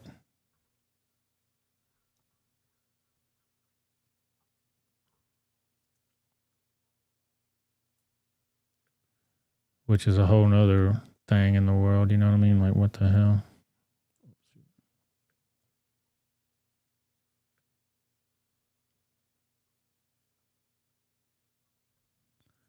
Yeah, so I'll put that link in the chat, in the, sorry, not in the chat, in the description for the video. If you guys feel like you want to donate to help this young lady.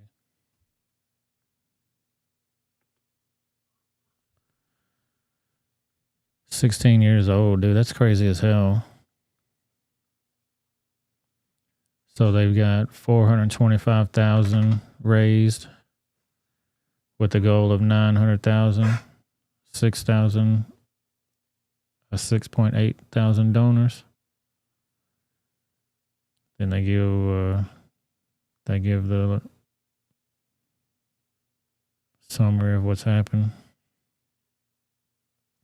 Update says that she was alert on 2021 and was able to interact with her parents and her sister. This was a blessing for them to see her open her eyes and engage with the room. Understandably, she is in considerable pain. Her doctors have referred to her as a fighter throughout her surgeries, plural. Janae remains in critical condition as her wounds are under constant evaluation. She has undergone amputation for both legs and at least 4 surgeries as of right now.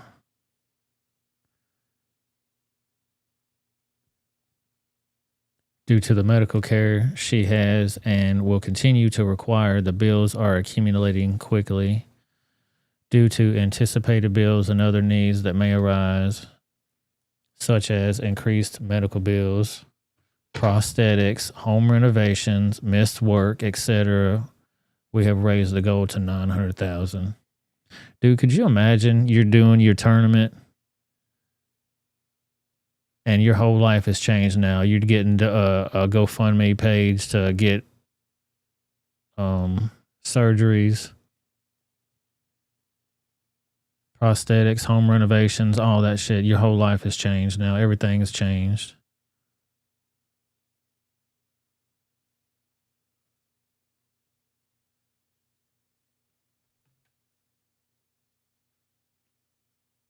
That's crazy.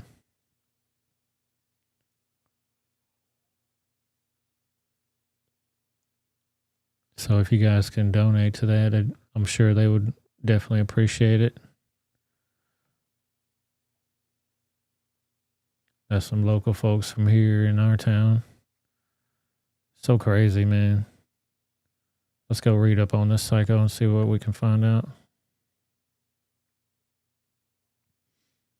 From what I was told by Boomhauer, he'd been released 56 different times. We're going to read into it, though. Excuse me, sorry. As for the investigation into the hit and run, St. Louis police have arrested Daniel Riley, who is facing multiple charges, including a second-degree assault, 2 counts of fourth-degree assault, armed criminal action, and operating a vehicle without a license. That's it? Not even like attempted murder? Like he wasn't trying to run her down probably, but...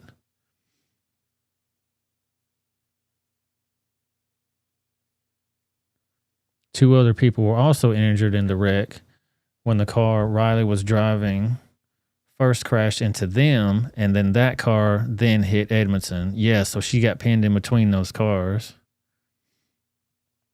The report also states that Riley had allegedly violated the conditions of his bond numerous times. According to the arrest affidavit, Riley was out on bond for pending charges of robbery at the time of the crash. The fuck out of here. And this happened in St. Louis, you guys. It did not happen in Nashville, but the young lady is from Nashville.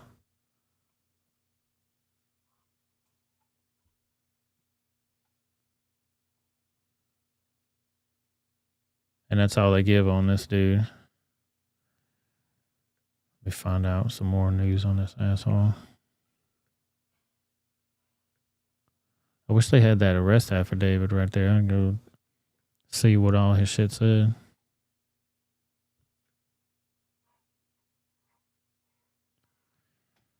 Sonia says, Rebel, your state is making national news for putting forth a bill to ban kids from being allowed to attend drag queen events. It's on the governor's desk to finalize into law. He'll sign it. Bill Lee ain't playing around. He'll sign it.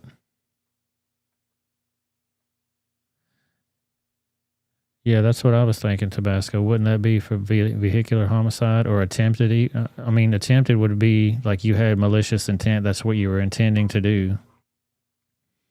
He was probably intending just to get away, or he's acting stupid, or he was high, or he was drunk, or who knows. They should sue the state that let this monster out early. Yeah, for sure. Oh, Zoot Java's in the chat. What's up, bro? Tell Biden that she's in the Ukraine and needs her medical bills paid. Oh, no, dude. He'd be there in a second. Yeah, he does got a creepy stare. Like, they all got the soulless look on their face. You know what I mean? Like, and which arrest was this? Was this arrest, or was that the 50 other fucking previous arrests? Let me see if I can find out more about this guy.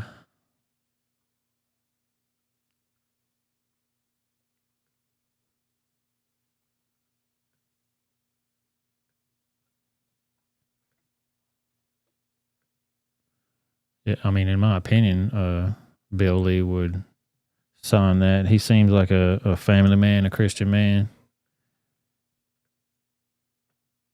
If he ran for president, he'd probably get it too. He's a successful businessman.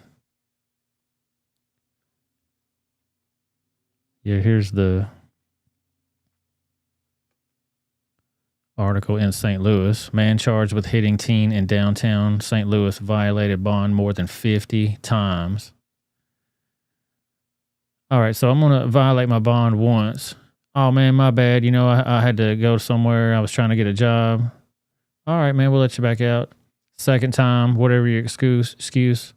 Third time, fourth time, fifth time, sixth time, seventh time, 8, 9, 10, 11, 12, 13, 14, 15, 16, 17, 18, 19, 20 times. We ain't even there yet. Maybe 21 times, maybe 22 times, maybe 23 times, maybe 24, 25, 26, 27, 28, 29, 30, 31, 32, 33, 34, 35, 36, 37, 38, 39, 40, 41, 42, 43, 44, 45, 46, 47, 48, 49, 50 fucking times. More than 50 times. How many times does it take to get these motherfuckers off our streets, man? I'm tired of fucking with them. They just running lawless out here. Makes my fucking blood boil. No excuse for it, dude.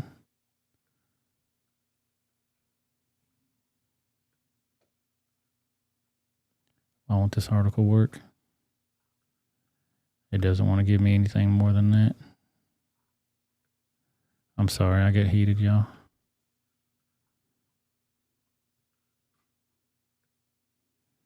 I ain't trying to annoy people. I'm trying to let you understand that that's how many times.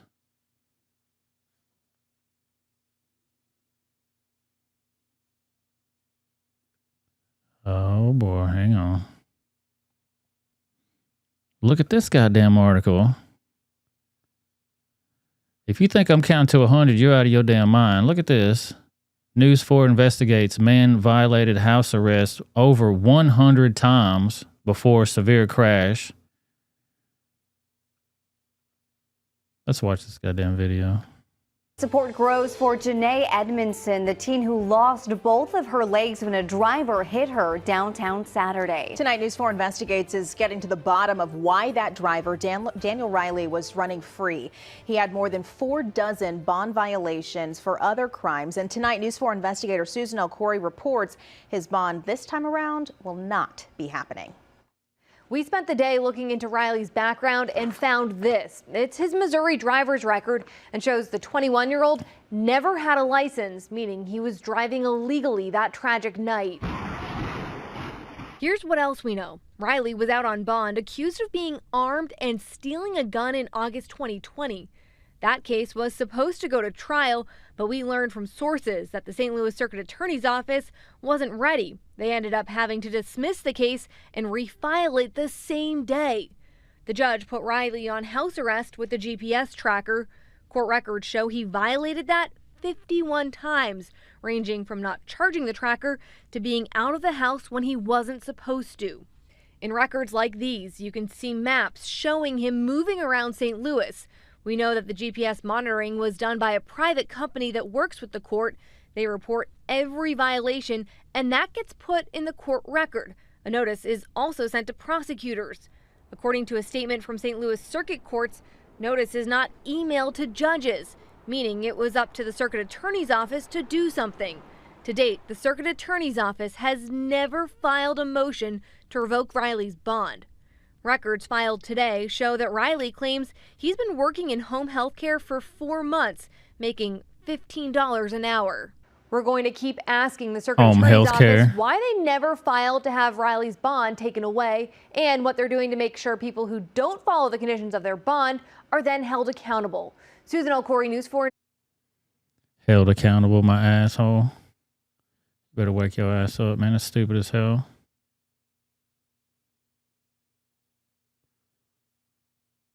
Yeah, like even if you're just minding your business and walking down the street, some idiot could be driving and fucking change your whole life.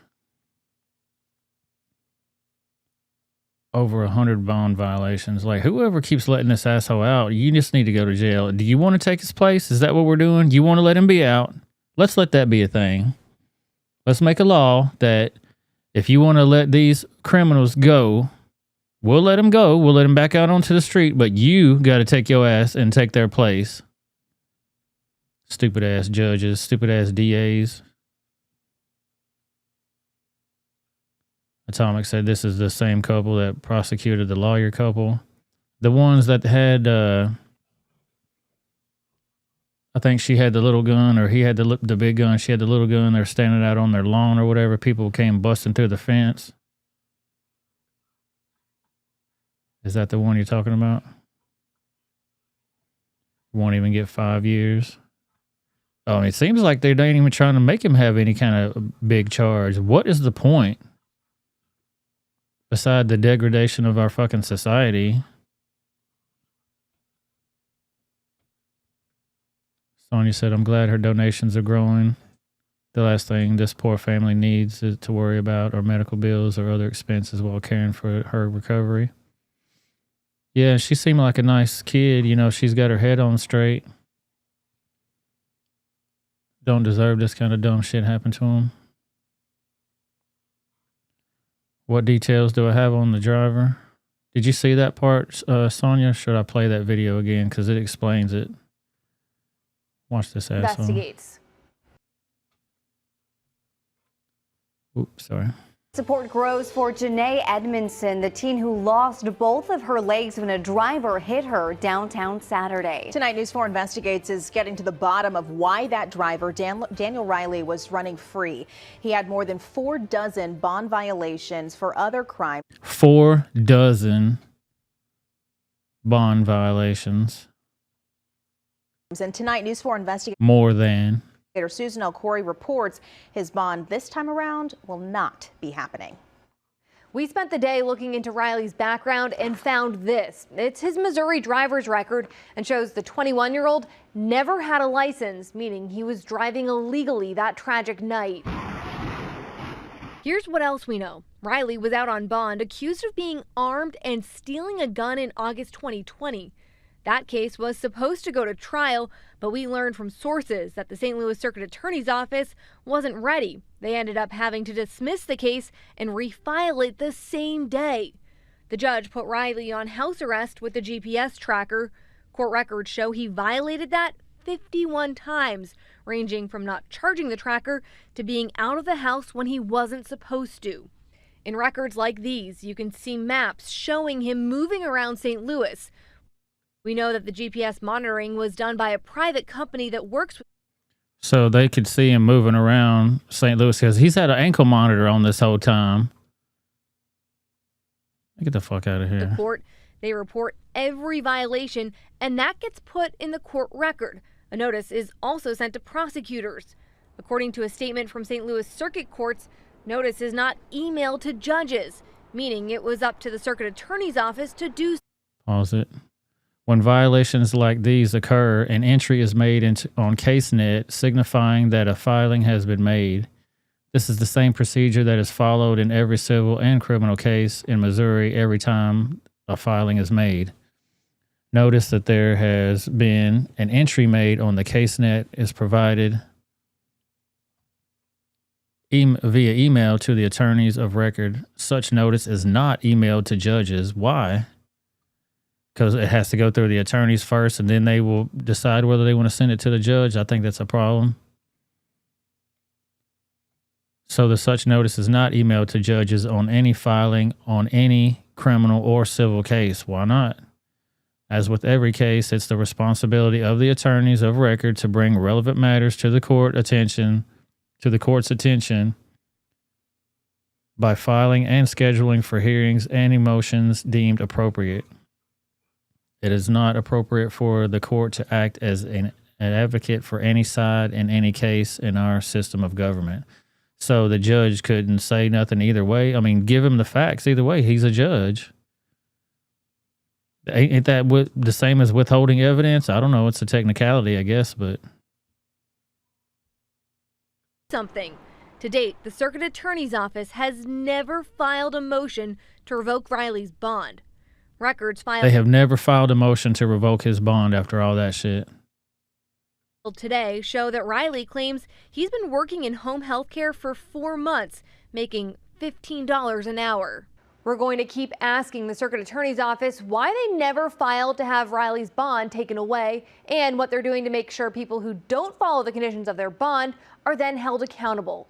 Susan Elcory, News 4. Yeah, I mean, take your ass to jail. If you violate your bond, you go to jail. That's what it's for. Yeah, you should have been put back in jail and wait for your court date, dude. You're going to have to wait it out like everybody else. SC says the judge should be removed from the bench. I agree 100%. Get on my damn nerves, man. DA is part of the BLM. Knock me over with a feather. Yeah, and you see how the first story, the local story, even here in my town, they didn't give all those details, but I'm going to tweet it out right now so everybody will know what the real details are. Biatches.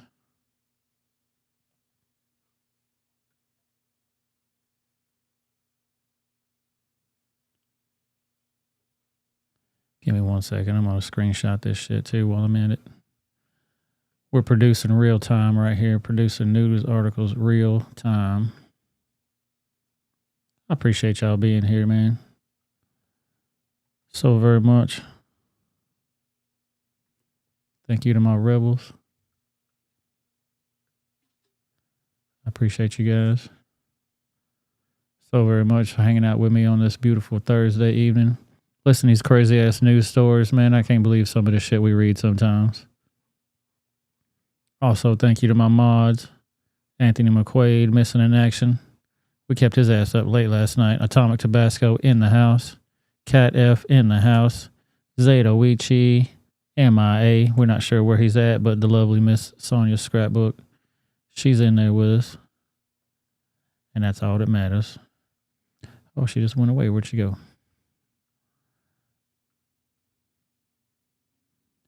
Put it back in there. Bam. I'm new. I don't know what to do. But we're going to get them Skype lines opened up and you guys can call in. There's the number for you to call in. 615-348-5482. 615-348-5482.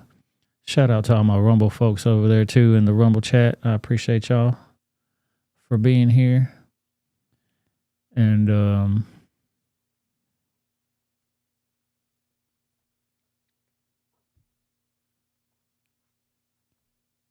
hanging out with me tonight. I definitely appreciate y'all. Getting back to it. I'm going to put that number across the screen there so you guys can have that. It should be in the description box as well. If not, blame me. I didn't do something right.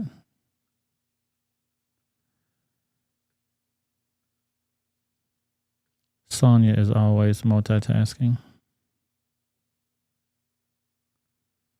Always. Alien says they probably are woke and were easy on him because of his race. I don't know how you could have came to that conclusion.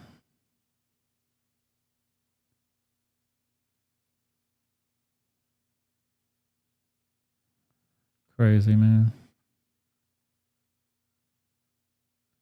That's why people do certain things, because they feel like the justice system totally lets them down.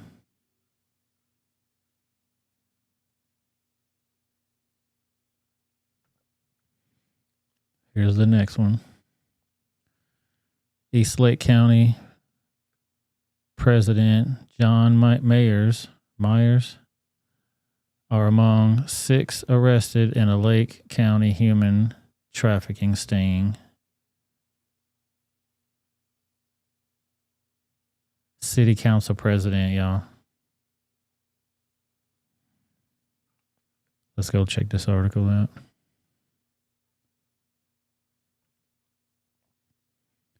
Eastlake City Council President John Myers among 6 arrested in a Lake County human trafficking sting.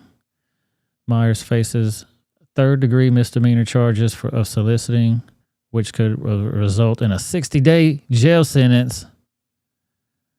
60 days? The hell?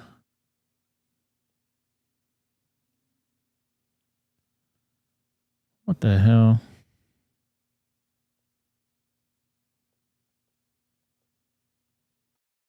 What the hell is even that? Like, what kind of time is that supposed to be for soliciting trafficking people? Fuck out of here. Latina says, I've been listening, not be able to follow the chat though. That's all right. We're happy you're here. We got your back. What city? What city are we reaching? Let's find out. Eastlake City.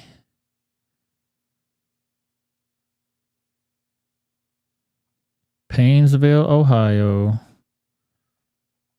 The Painesville, Ohio Attorney General Dave Yost on Tuesday announced the arrest of 6 men in connection with the Lake County human trafficking sting, and one of the more powerful political leaders in the area is among those accused. Could you imagine that, dude? You're about to investigate your boss up in this mother for doing some shit. Let's see what they say. According to the AG's office, Eastlake City Council President John Myers has been charged with solicitation, a third-degree misdemeanor. The 47-year-old pleaded not guilty.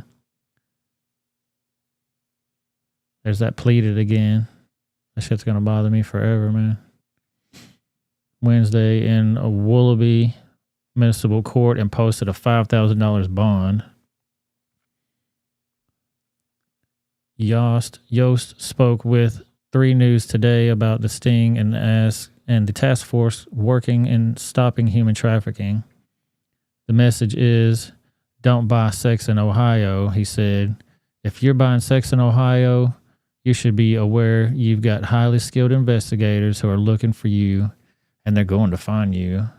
You're going to be prosecuted, and rest assured, everybody in our community, your community, is going to know what you did. Oh, they put them on blast. Let's see what the video shows. New details tonight about the human trafficking sting in Lake County that ended in the arrests of 6 men for attempting to buy sex, including the Eastlake City Council president. Our Isabel Lawrence spoke with Ohio's Attorney General as well as law enforcement involved in that operation about what Let me go back up and get the full video here. happened here. I never thought that this was something that would be in his character, or that he would even be caught up in anything like that. So it was a complete surprise to me. Eastlake Councilman Jason Kasunik expressing shock at the arrest of Council President John Myers in a human trafficking sting. Myers, one of 6 men arrested Friday night in a Wycliffe hotel for attempting to buy sex. According to the City of Eastlake website, Myers has been on council since 2016, and Kasunik says he's an active member who attends a lot of city events. Like I said, this is a complete surprise, but it's certainly not anything indicative of anything that's going on among public officials. The Lake County operation, the work of the Northeast Ohio Human Trafficking Task Force, alongside the Wycliffe Police Department and Lake County Sheriff's Office. The Sheriff's Office says this was weeks in the making, with law enforcement posing as those selling sex and advertising online, as well as law enforcement posing as those buying sex. There are people engaging in this type of activity, and our focus is on those that are trying to take advantage of somebody who may be trapped in this lifestyle. The operation also identifying 4 potential victims of human trafficking who were offered social services. The message is, don't buy sex in Ohio. Attorney General Dave Yost telling 3 News there are 6 task forces under the Attorney General's office, giving a firm warning to those looking to purchase sex in the state. You should be aware that we've got highly skilled investigators who are looking for you. They're going to find you and you're going to be prosecuted. And rest assured, everybody in your community is going to know what you did. I did reach out to Myers today via phone and email. I did not hear back. I also reached out to the mayor of Eastlake, who I was told is out of town right now. Laura? All right, Isabel Lawrence, live for us. Yeah, the mayor's probably out of town getting him some hoes. You ain't got time to take your damn phone call. We out here soliciting people and doing all kind of whack shit. People done lost their damn mind, man. Lost their ever-loving mind.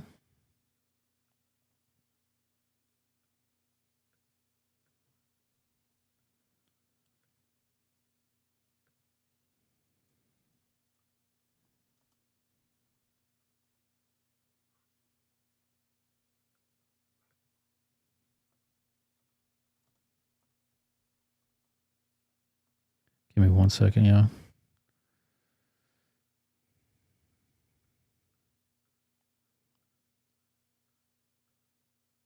Check these news stories here. I think I covered all the big stuff, but I just want to make damn sure. Yeah, look at this idiot. This is something else I want to cover too.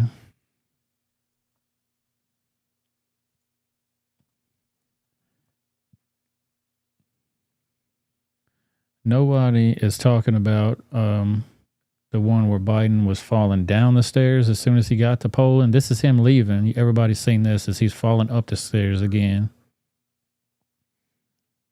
But nobody's talking about how that he was falling down the stairs when he first arrived there.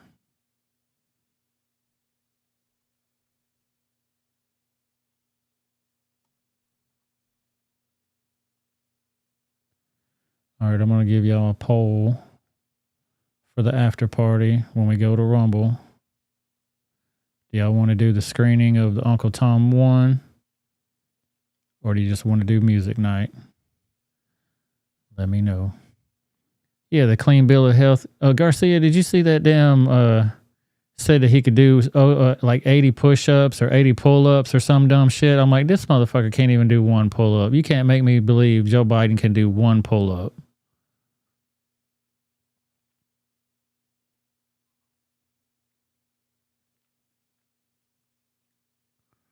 Oh, yeah, I did see that, SE.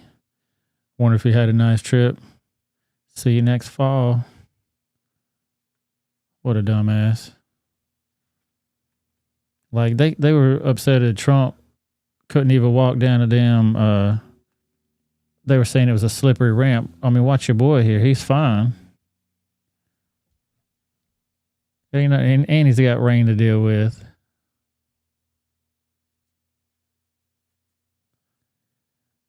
Yeah, he can do... Garcia said he can do 80 sniff-ups for sure. Dude, you saw that video on the whole world in his hands video at the end? He was sniffing the hell out of that kid. And then watch Trump again. He knows how to walk upstairs. I mean, this is what we're comparing our presidents to, who can and can't walk up fucking stairs. You know what I mean?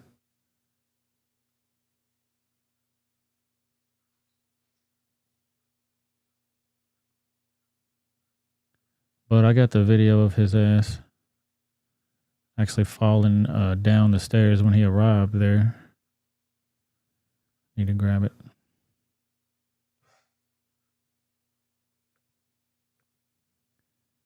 See if I can find it. Give me 1 second.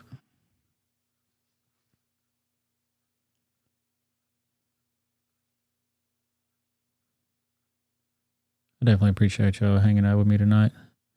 Make sure you hit that like button, hit that subscribe button if you haven't done so. I hope I earned your subscription.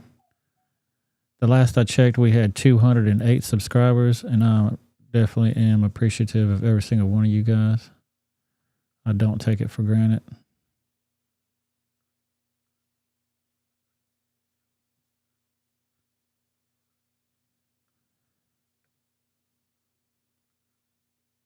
Get on my damn nerves sometimes. I try to find something.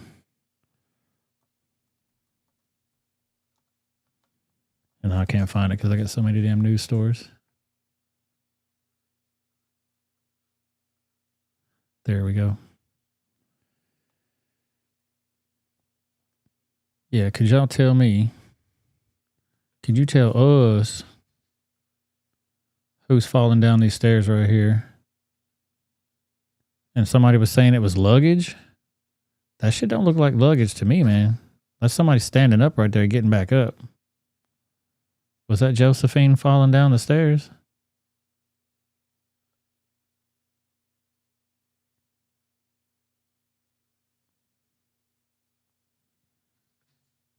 Fawn says Uncle Tom. I want to see Uncle Tom too, but I want to make sure you guys are getting what you want when you come to my channel. So I'm going to leave it up to viewers to make the decision. I've seen it once already, but I think it's definitely worth people seeing.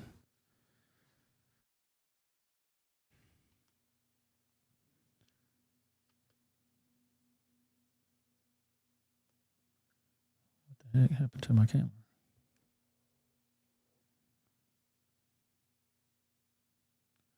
Wait. Give me 1 second here. This shit's being dumb.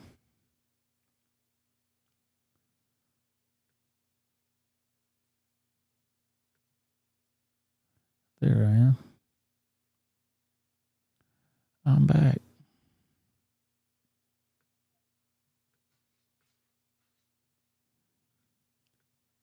Let me check these news stories, make sure that's everything I needed to cover for you guys tonight. I definitely appreciate y'all being here.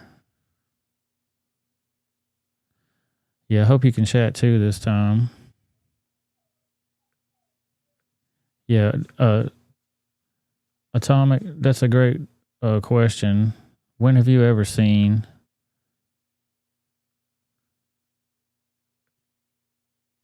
luggage coming out of them doors?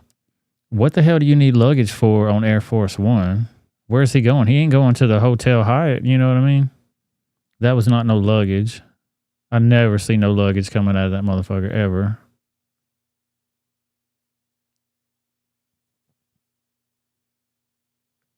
Body double going forward. Yep. What up, Fonz in the house? Fonzie. Yeah, that was an arm draped over the handrail. You caught that? It looked like somebody tumbling down that mother. You like my chicken wire background? It's different.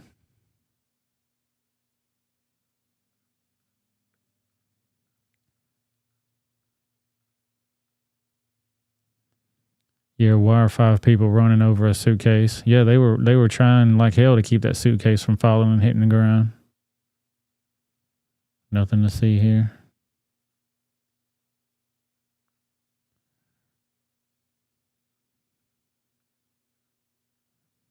Nothing to see here. Yeah, we're gonna do that Uncle Tom movie, I think, on the Rumble side of things. Gonna have to give me just a few minutes to get all that set up. Check this shit out though.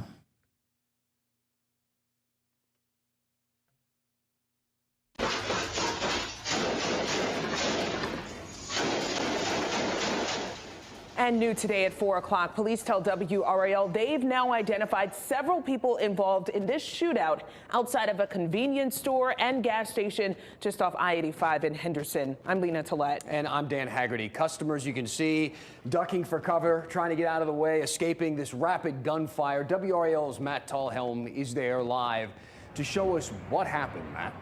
What happened, Matt? Yeah, Dan, those bullets burst through the glass here outside the Gate City food store. This was in broad daylight Saturday afternoon. More of those bullets flew across the street into the apartments you see over here. Toward those apartments, this was just 20 seconds of terror, all of it caught on surveillance camera video. This looks like any typical gas station stop. Cars pulling up to fill up. But look closely as this guy in a blue jacket gets out of the white car parked at the pump with He's got heat on him. Tucked in his pants. As Tucked in his pants. Gate City food store, the gunfire begins. From another angle, you can see him jump back as a barrage of bullets shatter the glass door. He then whips out the gun and returns fire, along with another man who gets out of the white car. I cannot believe nobody was hit in that shit. And bullets flying every damn where. Gun at the ready. They fire toward West Andrews Avenue as a blue SUV speeds away, and a man in a dark sedan at a nearby pump runs in the same direction. A customer trying to escape the store falls to the ground to crawl away. Cars driving by turn around to avoid the shootout. Look, these motherfuckers turning around. Flew across the street, piercing the side of the North Henderson Heights apartments. Neighbors describe dropping to the ground as they heard the rapid pops of gunfire. One woman tells me she pushed her grandkids onto the floor behind a couch to shield them from the chaos. Yeah, what do you think about that, Kat? You think he was going to rob the store? I'm sorry, Atomic, you think they were going to rob the store? Like, he came out with that thing on his, tucked into his drawers. That thing was big as hell. You ain't tucking that. You ain't tucking that or taping that. That thing was huge. That's Big Mike. None of them wanted to talk with us on camera out of fear for their safety, but they want this violence to stop before an innocent bystander gets caught in the crossfire. And good news, and amazingly, no one was hurt in all of this. However, Henderson's police chief does tell us one of the men involved. Yeah, he was going into the some store. Minor injuries to his feet. Now, the chief tells me investigators watched those exact videos we showed you, and they were able to obtain some warrants against several people involved in this. But the police chief would not say if those people are arrested yet or if there's any ongoing threat to the community here. Dan? Shocking footage. I mean, dude, you go back and watch this shit again. Homeboy gets out of his car and walks up to there. And, like, these are the people that started shooting. He was ready. And it looked like he was almost brandishing it a little bit. Kind of like, hey, man, I got something on me. Don't do nothing.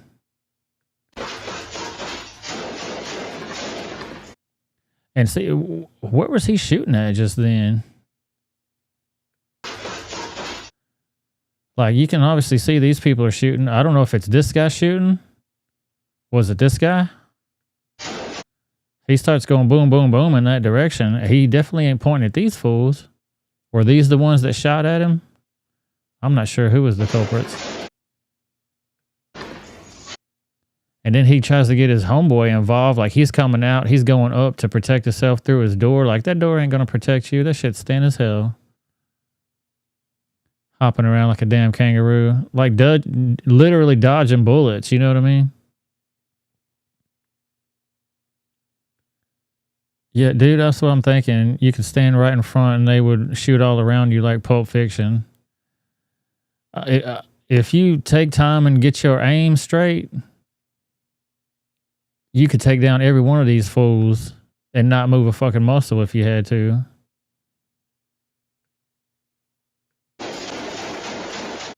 Yeah, so he's shooting at the dude, like, running away, I guess. I guess this dude was part of the action there. And new today. And they're getting a boom, boom, boom. Like, who's shooting at... I can't see exactly who's shooting at him. It could be the SUV that was pulling away. So hard to tell. But they say people ain't armed. Man, look at these motherfuckers. Armed up. At 4 o'clock, police tell WRAL they've now identified several people involved in this shootout. Watch how big this damn gun is when he walks up here. Outside of a convenience store and gas station. Just and maybe he was about to go rob the place and dude was like, hey, boom, boom, boom, get out of here. Get out of here, you robbers. Off I-85 in Henderson. I'm Lena Tillett. And I'm Dan Haggerty. Customers, you can see, he fucking ducking for cover, trying to get out of the way, escaping this rapid gunfire. Like, you went in there for a yoo-hoo, you know what I mean? Like, what the hell's going on here? WRAL's Matt Tallhelm is there live to show us what happened, Matt. Yeah, Dan, those bullets burst through the glass here outside. Kat says, there no Kyle Rittenhouse. Yeah, that's for damn sure. Like, what the hell, man? You can't even go get a bag of chips without somebody trying to blow your damn head off. Mostly peaceful convenience store robbery. Allegedly. Yeah, he looked like he was at least in compliance with the ATF with no brace. Yep.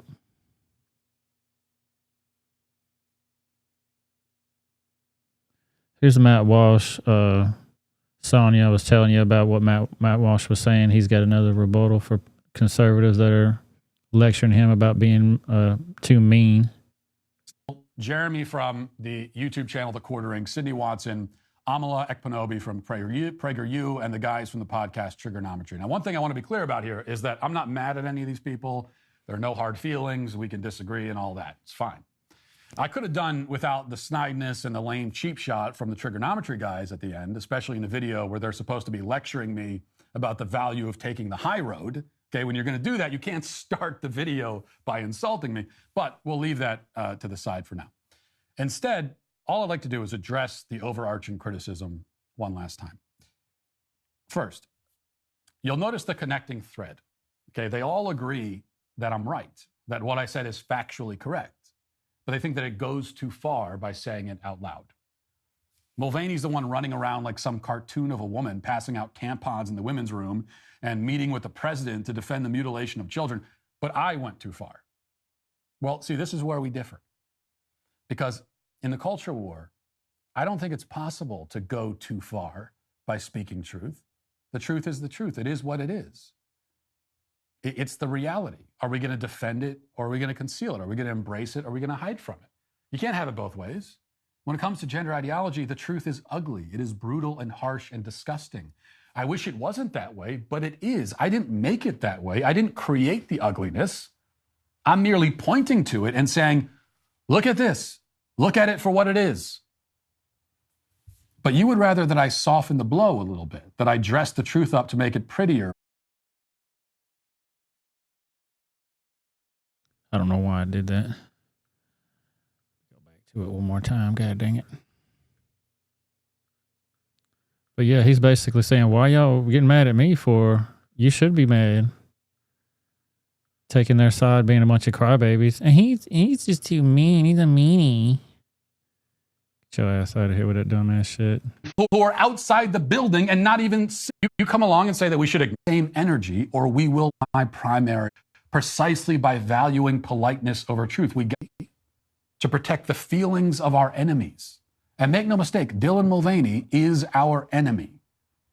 He is an open, visible, active, and passionate advocate for the abuse of children, the war on fundamental truth, and the destruction of human society as we know it. You wish to defeat this man in a manner that will not make him feel bad about himself, but I'm here to tell you that you are delusional. I'm not going to protect your feelings any more than I'll protect his. You are deluding yourself. We got into this position in our culture precisely by valuing politeness over truth. We got here by doing exactly as you would have me continue doing, and what you blame me for not doing. We got here by refusing to speak the plain truth and by allowing the anti-truth brigade to emotionally blackmail us into silence. They use their own mental fragility as a cudgel to beat us into submission. That's the threat, right? And we let them get away with it. Or you do, anyway. I won't. Hell yeah, speaking facts on these idiots. Second, you say that I'm not going to convince the other side with this kind of rhetoric. But here's what you have to understand. This is very important. Convincing the other side is not my primary objective. This is the core difference between you and me. I'm not looking to reach an understanding with these people. I'm not interested in compromise and dialogue. For those who castrate children and attack the very concept of truth and erode the foundations of human civilization, my goal is to defeat and humiliate and demoralize them. Get these motherfuckers. Matt Walsh going in on these assholes. Okay, I want to destroy everything they stand for. The other side is not interested in compromise. They want nothing less than your unconditional surrender. We have to meet them with that same energy or we will lose or continue losing. Yep, you better listen up. And by the way, this is also a good strategy because it rallies people to our side. It emboldens the troops. It lets people know that it's okay to speak up and to speak truthfully. You know, it's often said that that you shouldn't preach to the choir. That's basically what they were saying at the end of that clip there. Just pandering. He's pandering to his own audience. This is a message that's meant for his own audience. Well, God forbid I speak to my own audience on my podcast. No, preaching to the choir is a good thing. We need to do more of it. Because if the choir is demoralized and scared and cowering in silence, then you damn well better preach to them. What kind of congregation can you hope to have when even the choir is too afraid to sing? In our choir, those who agree with us, the many millions of them, have been cowed into submission. They are nervous. They are timid, like you. And then you come along and say that we should ignore them and instead tailor our message for a group that hates us and will hate us no matter what we say or do? Yep. This is not just morally wrong. It's also terrible strategy. Okay? It is a dumb strategy. God damn it, Twitter. Get back to it. Sorry, guys.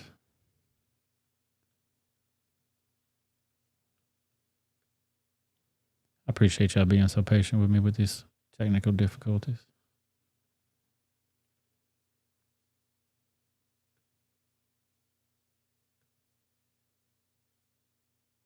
Okay. Appeal to the crowd, a crowd that isn't interested in the message, no matter how softly it's peddled. And while at best, because they did that, they bore to death and at worst actively alienate the very people who are actually sitting in the pews.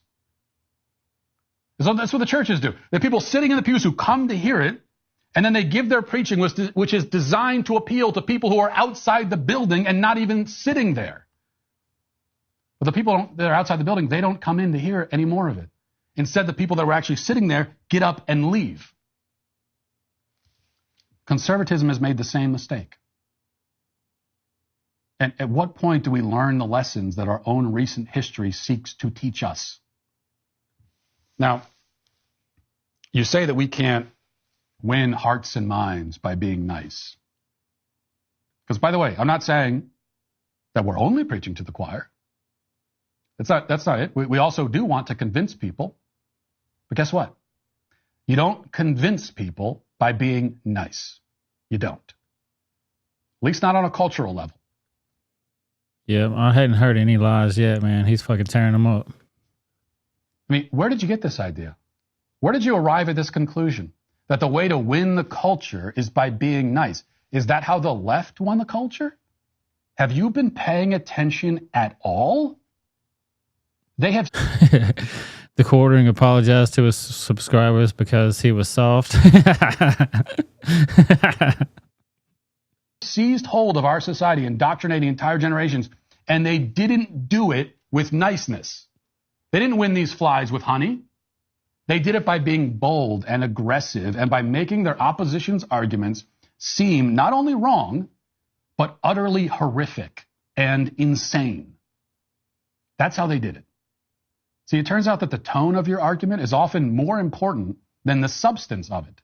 And the tone that actually wins the day on a cultural level is the one that is unwavering and which paints the opposition as so repulsive that you shouldn't even take their position into consideration. Now, the only difference is that they do that to us dishonestly, right? They make the truth seem insane. But what they're peddling actually is insane. We have allowed them to make the truth seem crazier than actual craziness. Okay? We take their ideas more seriously than they take ours, but their ideas are insane lunacy. Yeah. And we lend them more legitimacy than they will lend to us when we are speaking the truth and they are babbling nonsense. You think this is a good strategy? What is the evidence that this strategy works?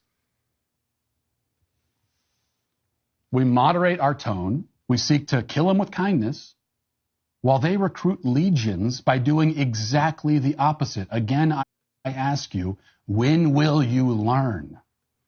Yeah, Saunders got a great point. The traditional conservatives want us to roll over and get steamrolled. Who said this is not your grandfather's Republican Party? I don't know who that was, but you're goddamn right it's not. We're tired of you sons of bitches.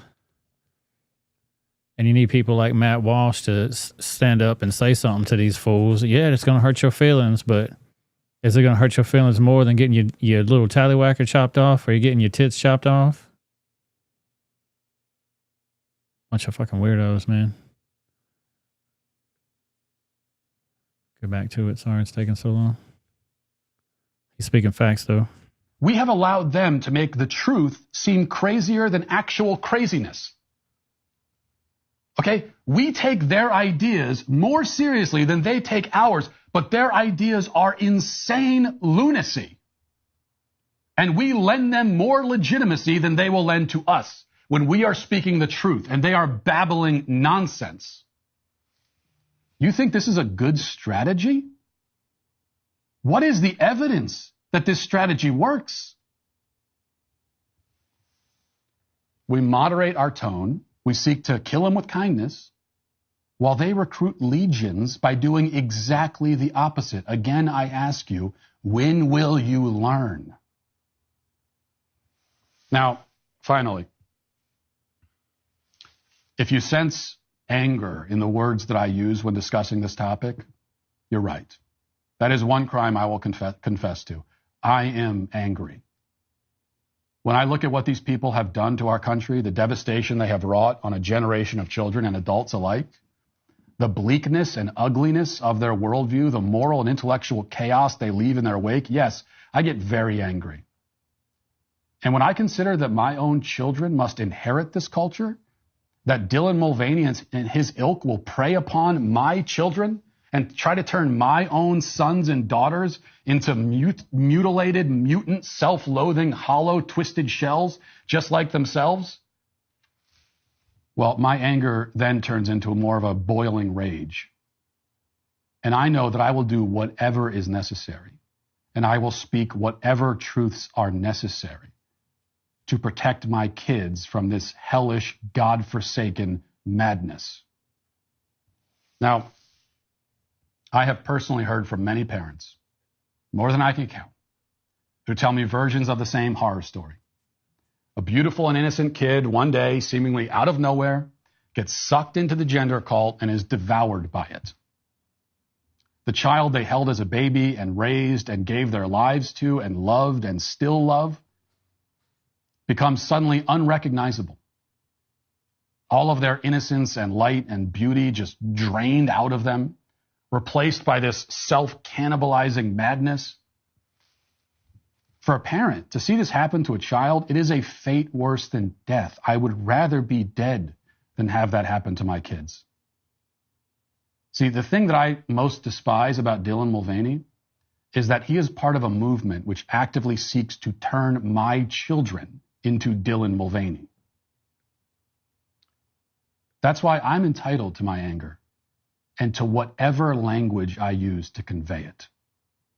I will say whatever I want to say, and I will be justified in saying it, because these people are after my kids and yours and everyone else's. And you're worried that I'm being a little rude?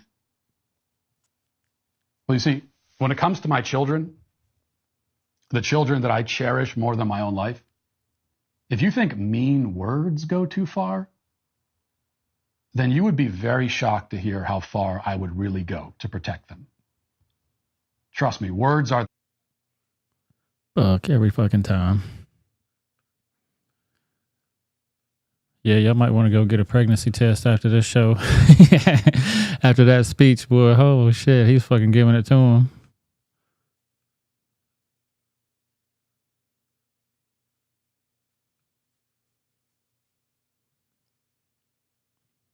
Get back to it. I don't know why Twitter resets itself like that. It gets on my nerves. Come on.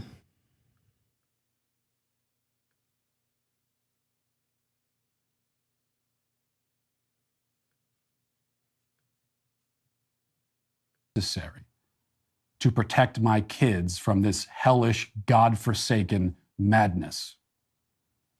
Now, I have personally heard from many parents cannibalizing madness to my anger and to whatever language I use to convey it, then you would be very shocked to hear how far I would really go to protect them.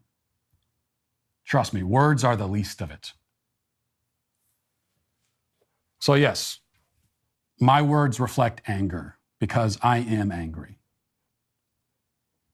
But the problem is not that I'm angry. The problem is that you aren't nearly angry enough. Yeah. And that is why the Be Nice conservatives are finally today canceled. I like Matt Walsh, man. He gives some motherfuckers some truth they don't want to hear sometimes. But you just heard it right there. Everybody needs to stop being so goddamn nice to these people. You're going to get your asses taken over.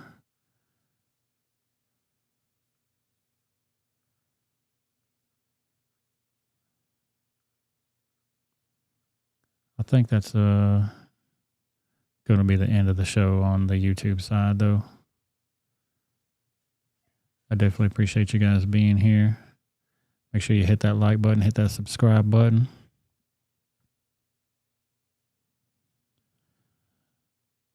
Yeah, I don't think they're parents either. I kind of want to go back and see what he was saying about the quartering because I didn't get to hear it exactly. It got cut off, some of it.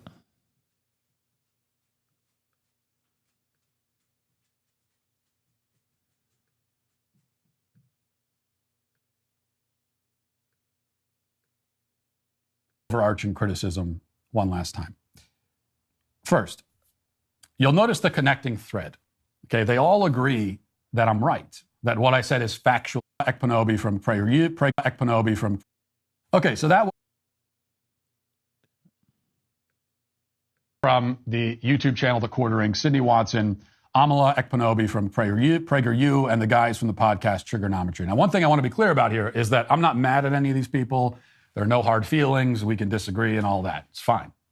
I could have done without the snideness and the lame cheap shot from the Trigonometry guys at the end, especially in a video where they're supposed to be lecturing me about the value of taking the high road. Okay, when you're going to do that, you can't start the video by insulting me. Okay, we did get it all. I just wanted to make sure I wasn't losing anything there. The Quartering made 2 videos apologizing to subscribers. Really? They probably let his ass have it in them comments. Hell yeah, let's get ready to rumble. We're about to get it. We're going to kick out of YouTube a tad bit early, about 10 minutes early, unless there's anything else you guys wanted me to cover, wanted me to talk about before we end this thing. Anybody listening that is following the story about Janie, if you want to donate, the link is in the description box of this video.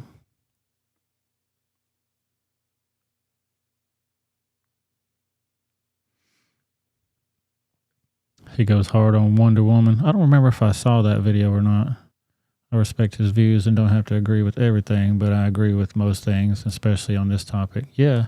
I mean, that's the beauty of having a civil discourse with people. You don't always have to agree, but at least you know where people stand with stuff, you know?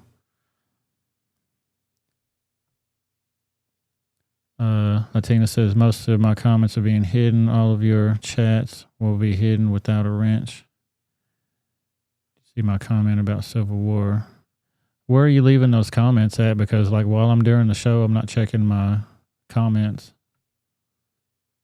Do you want to be a moderator? Is that what you're telling me? Is that what you're saying?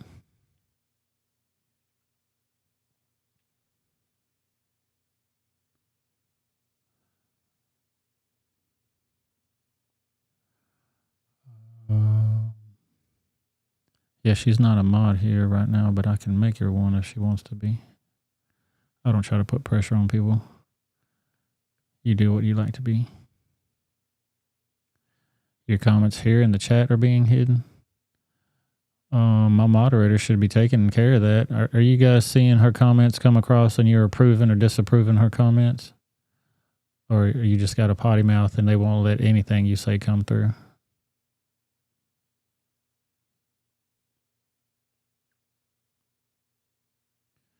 Let's see if this is going to help you. I'll make you a moderator.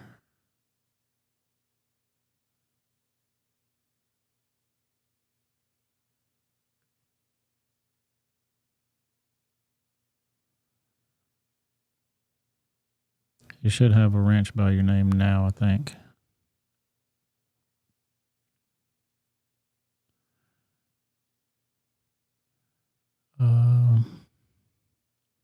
SC says, hey, chat, when you go to Rome, we'll go to the 16 followers page. Right for Rebel. You made a comment about TikTok and Civil War. Psh, yeah, that'll get you in trouble. Yeah, that raggedy ass TikTok. 416, who am I talking to? Doing good, what's up? It's Zujava. Hey, what's going on, brother? I wanted to get in actually on a talk earlier when that woman was being, she was talking about guns. Here in Canada, okay, I live in Toronto, and just a couple of days ago, see, this is what they're trying to do down where you are. They're looking at stuff like this. Okay, so just a couple of days ago, there was a guy who lives with his mother in their house, and they had a home invasion. There was four thugs, invaded their house. So the guy who lived there, I don't know how old he and his mother are. Anyhow, he had a legal firearm, and he shot and killed one of these pieces of dirt. The rest of them got out. I think two of them are still, at large. But I think the cops got another one. I'm not 100% on all of this, but one of these guys who got in is being charged with possession of an illegal firearm, and the guy whose house it was protecting himself and his mother is now being charged with murder. Wow. On what grounds, though? I mean, if they never would have came into the house, he never would have murdered them, correct? That's the way I look at it. You make a stupid choice, and, it's up to you to follow whatever happens to you. Yep, stupid game, stupid prizes. Exactly. And, you listen to all the I've been listening to a lot of U.S. politicians, and this is the type of thing that they're kind of preaching. This is like, I think somebody mentioned, you may have mentioned it, it was that guy down in St. Louis. It was him and his wife, and they were standing on the front porch of their house. Mm-hmm. And they wanted to charge them, for Christ's sake, and these morons are out there trying to break through the fence of their house. And this is the type of stuff that they're looking at. I think I told you guys about a month ago, I used to be one of these morons who hated guns and didn't think anybody else should have one. I'm totally in the other direction now. As long as you have it legally, I got no problem with it. It's all these other guys, and the government will do nothing to the criminals. They are encouraging criminals to do everything, up to and including,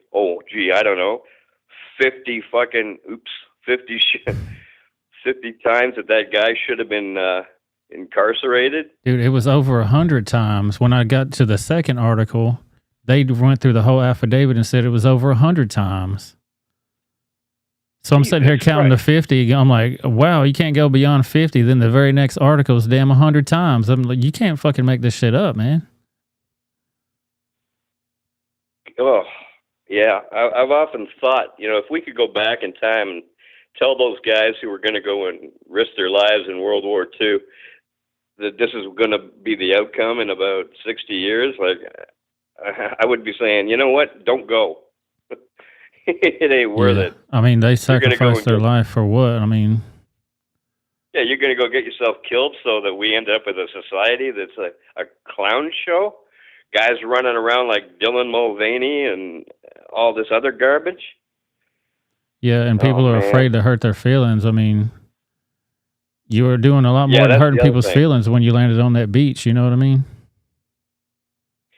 Yeah, can you imagine that, telling them about hurt feelings after going through boot camp? Yeah, no way. That wouldn't be flying. Well, actually, I couldn't imagine it as a kid. Like even with this hurt feelings bull crap. You know, that was just a bonus. Oh well, don't hurt their feelings. You know. Yeah, I'll see about that. But now that's like, oh, that's, you know, is that written into the law? Pretty much. You know, I can't hurt anybody's feelings. Yeah, so let me ask Anyway, you, I know like, you wanna- what changed your mind about owning guns or being positive about them? Well, yeah, because it's really different up here. Like, not too many people had guns to the extent that they did in the U.S., but one thing that I always tell everybody when they look at differences between here and the U.S. is everything has got to be multiplied by 10 times because the population, you've got 10 times the population that we do. And so we didn't have, I remember when I guess I was about a teenager, I'm 63, I live in the biggest city in Canada, and I remember them saying at the end of the year that we had 10 homicides in the whole year. So I was, you know, then I was hearing about New York City at the same time, and it was up like over 100 at least, could have been more. And I just thought, wow, like, why do you need guns? Like there's no reason for it. And so that was what was in my mind. After that, I started to look at people who owned them, you know, properly. They did the right thing. And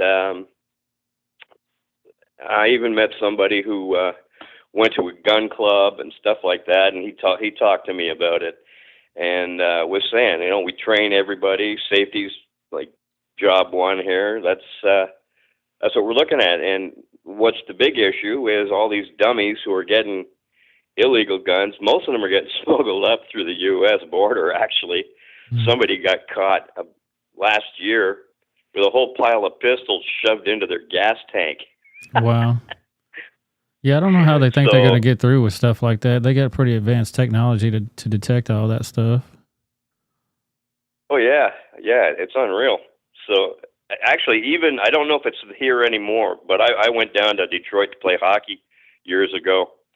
And when we came back through the border, there was a barrel, just a 45-gallon drum, and it had this little bit of a lid on it, not much.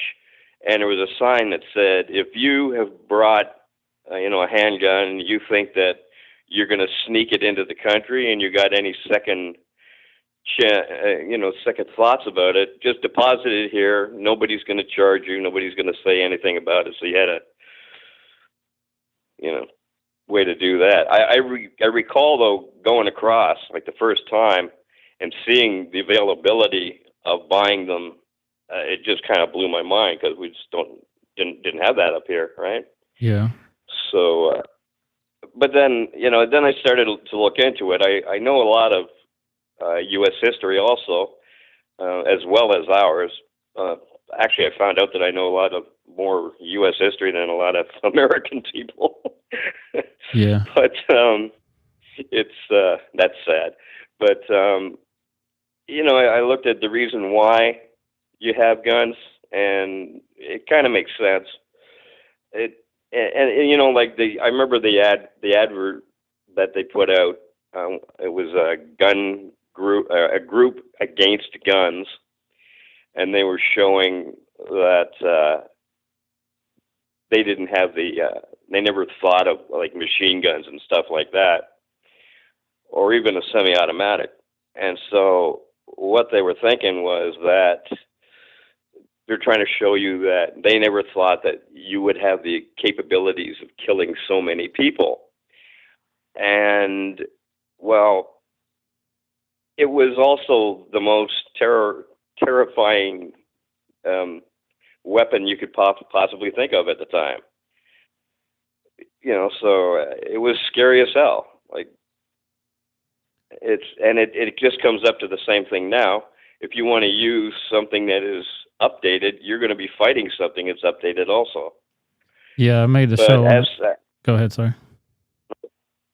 oh well, I was just going to say that like people, I hate to see stuff like those dummies running around in the streets, but the issue is only this: they've got to do something about taking them and throwing them in the can. I know everybody's whining about incarcerating these people, but you can't have them out there with normal people.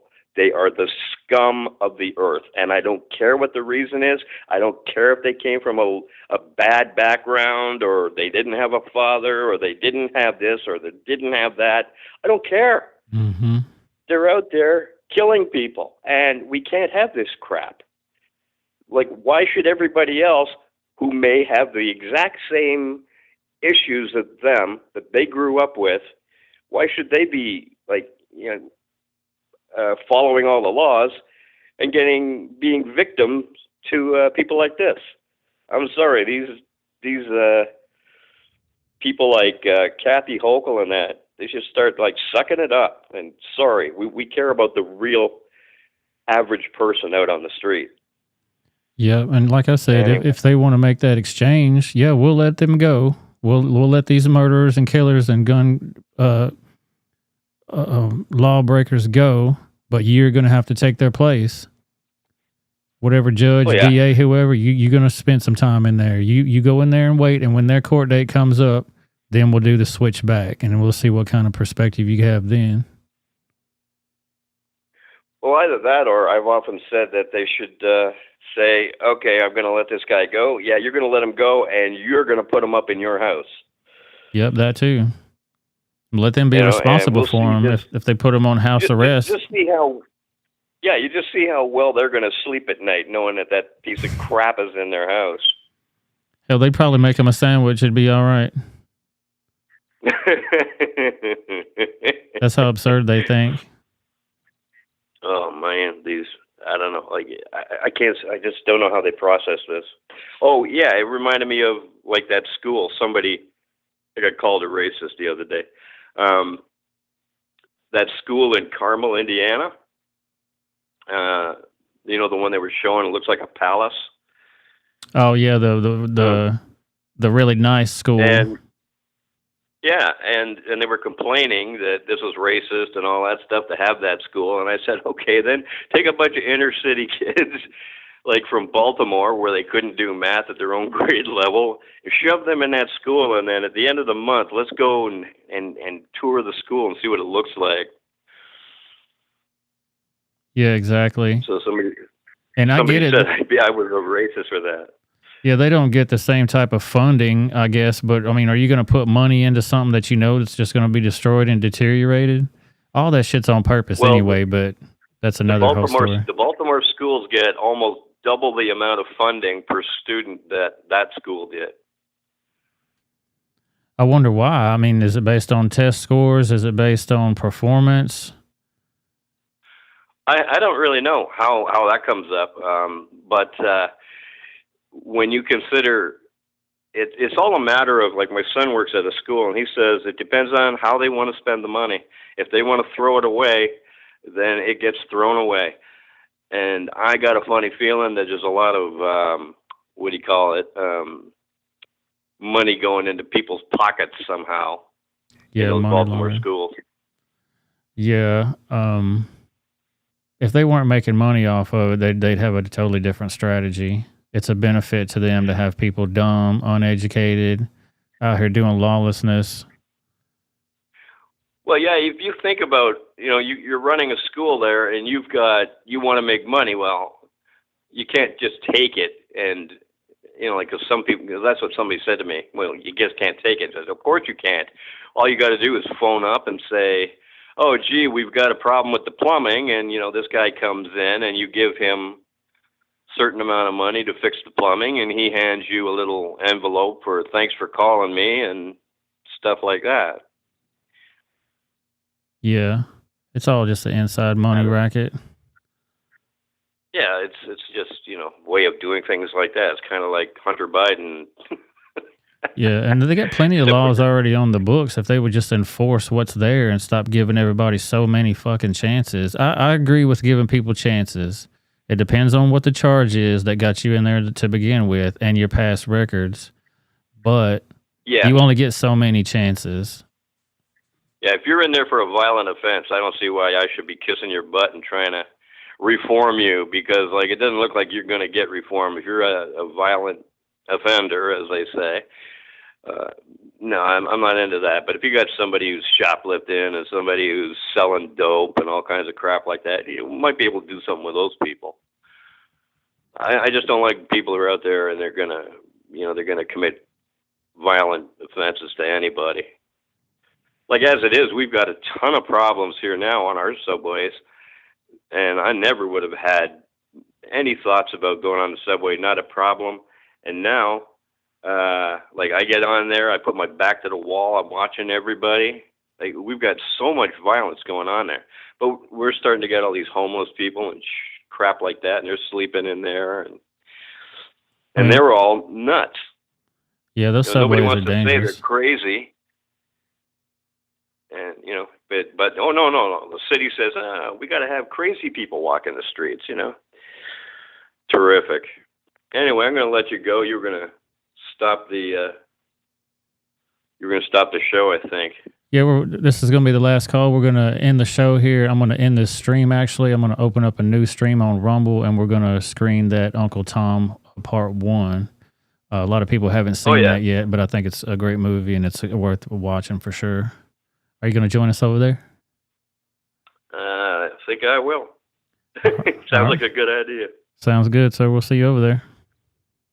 Thanks a lot, man. All right, we'll talk to you later. Yeah, bye. See you. Shout out to Zoot Java. What's going on with my camera there? Camera frozen.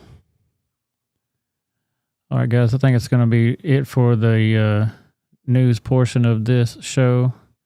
We're going to end this stream, and I hope you guys are going to get notifications. If you don't get notifications, take your ass over to Rumble.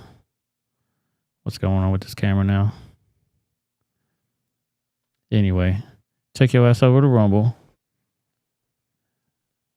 and give me about 30 minutes. I'm going to set up this stream and we'll watch this movie. It's a great movie. But thank you to all my rebels. I definitely appreciate you guys. Sonia had a comment here. It says, speaking of crime, look at this comment someone shared on my page when I posted about Janie's story. This happened to some friends of my sister's a couple years ago. Let me put this up so everybody can see it.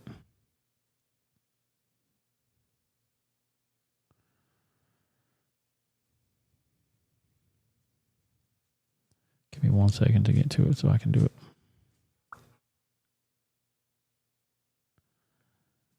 Boom, it said this happened to some friends of my sister a couple years ago. The husband didn't make it. Died at the scene after pushing his wife out of the way. Wow. The monster who did this was fresh out of prison, maybe a month or longer, and had just been arrested for assault and not charged. Wow. He purposely ran over this couple after harassing them in the grocery store. The couple were business owners and proud parents to 3 children. Wow. The story barely made the local news where it occurred because it was around the same time as the George Floyd debacle. The couple were Filipino and Asian American, and the murderer was black. Wow. I mean, I would say I was surprised, but I'd be lying. Which one, to the 16 or 31? Dude, I'm not sure. I don't know why they do that. If I knew the answer, I would tell you. But try both. Well, I'll have a little interlude before we get started. There will be a starting soon little preview thing going on over there. Like this screen, it'll say starting soon. And we'll jump over there. If I recall, both will show the live for Rebel on Rumble, Sonia says. What's the Rumble handle? Actually, let me go to it. I'm going to drop the link in the chat for the Rumble page. But, you're going to have to give me just a second to set up the stream. I hate doing it that way. But that's just kind of got to be the way we're going to have to do this because we're going to get into watching the movie.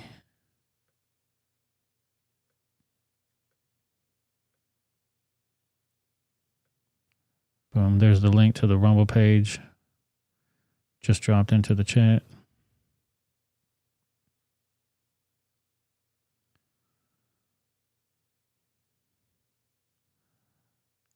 You guys got any other questions for me? Let me know. Yep, I definitely appreciate you guys being here. Like I said, thank you to all my rebels. Can't tell y'all nothing, won't listen to a damn thing. But that's why I love you guys. You got to resist this bullshit. Just like Matt Walsh said, don't be nice to these people. They're not nice to you, and they don't give two shits about your feelings. They trying to corrupt your kids, corrupt your family, making us weak, sensitive bitches, and we ain't having it. Thank you to my mods, Anthony McQuaid, Atomic Tabasco, Cat F, Zeta Weechi's Cane Sword, and the lovely Miss Sonia Scrapbook, the best co-host on the internet.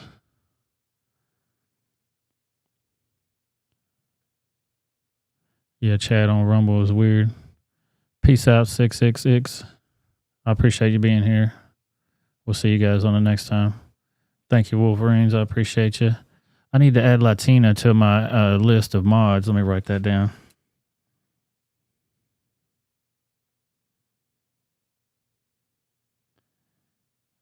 I'll add you to the... And just for clarification, this is not the overlay that I was working on for you guys. I do have a special one just for you guys, for the moderators, but I'm under time constraints, so we do what we can. Thank you guys. I appreciate y'all so very much. We're going to end this stream. Give me, like I said, about 30 minutes. Probably not even that long. And we'll be over there. I'll go ahead and set the stream up, and you guys can be in the waiting room waiting for me. And I'll show up as soon as I got the movie ready. But until then, I'm out. And peace. See you guys later. Have a great evening. See you here in just a bit.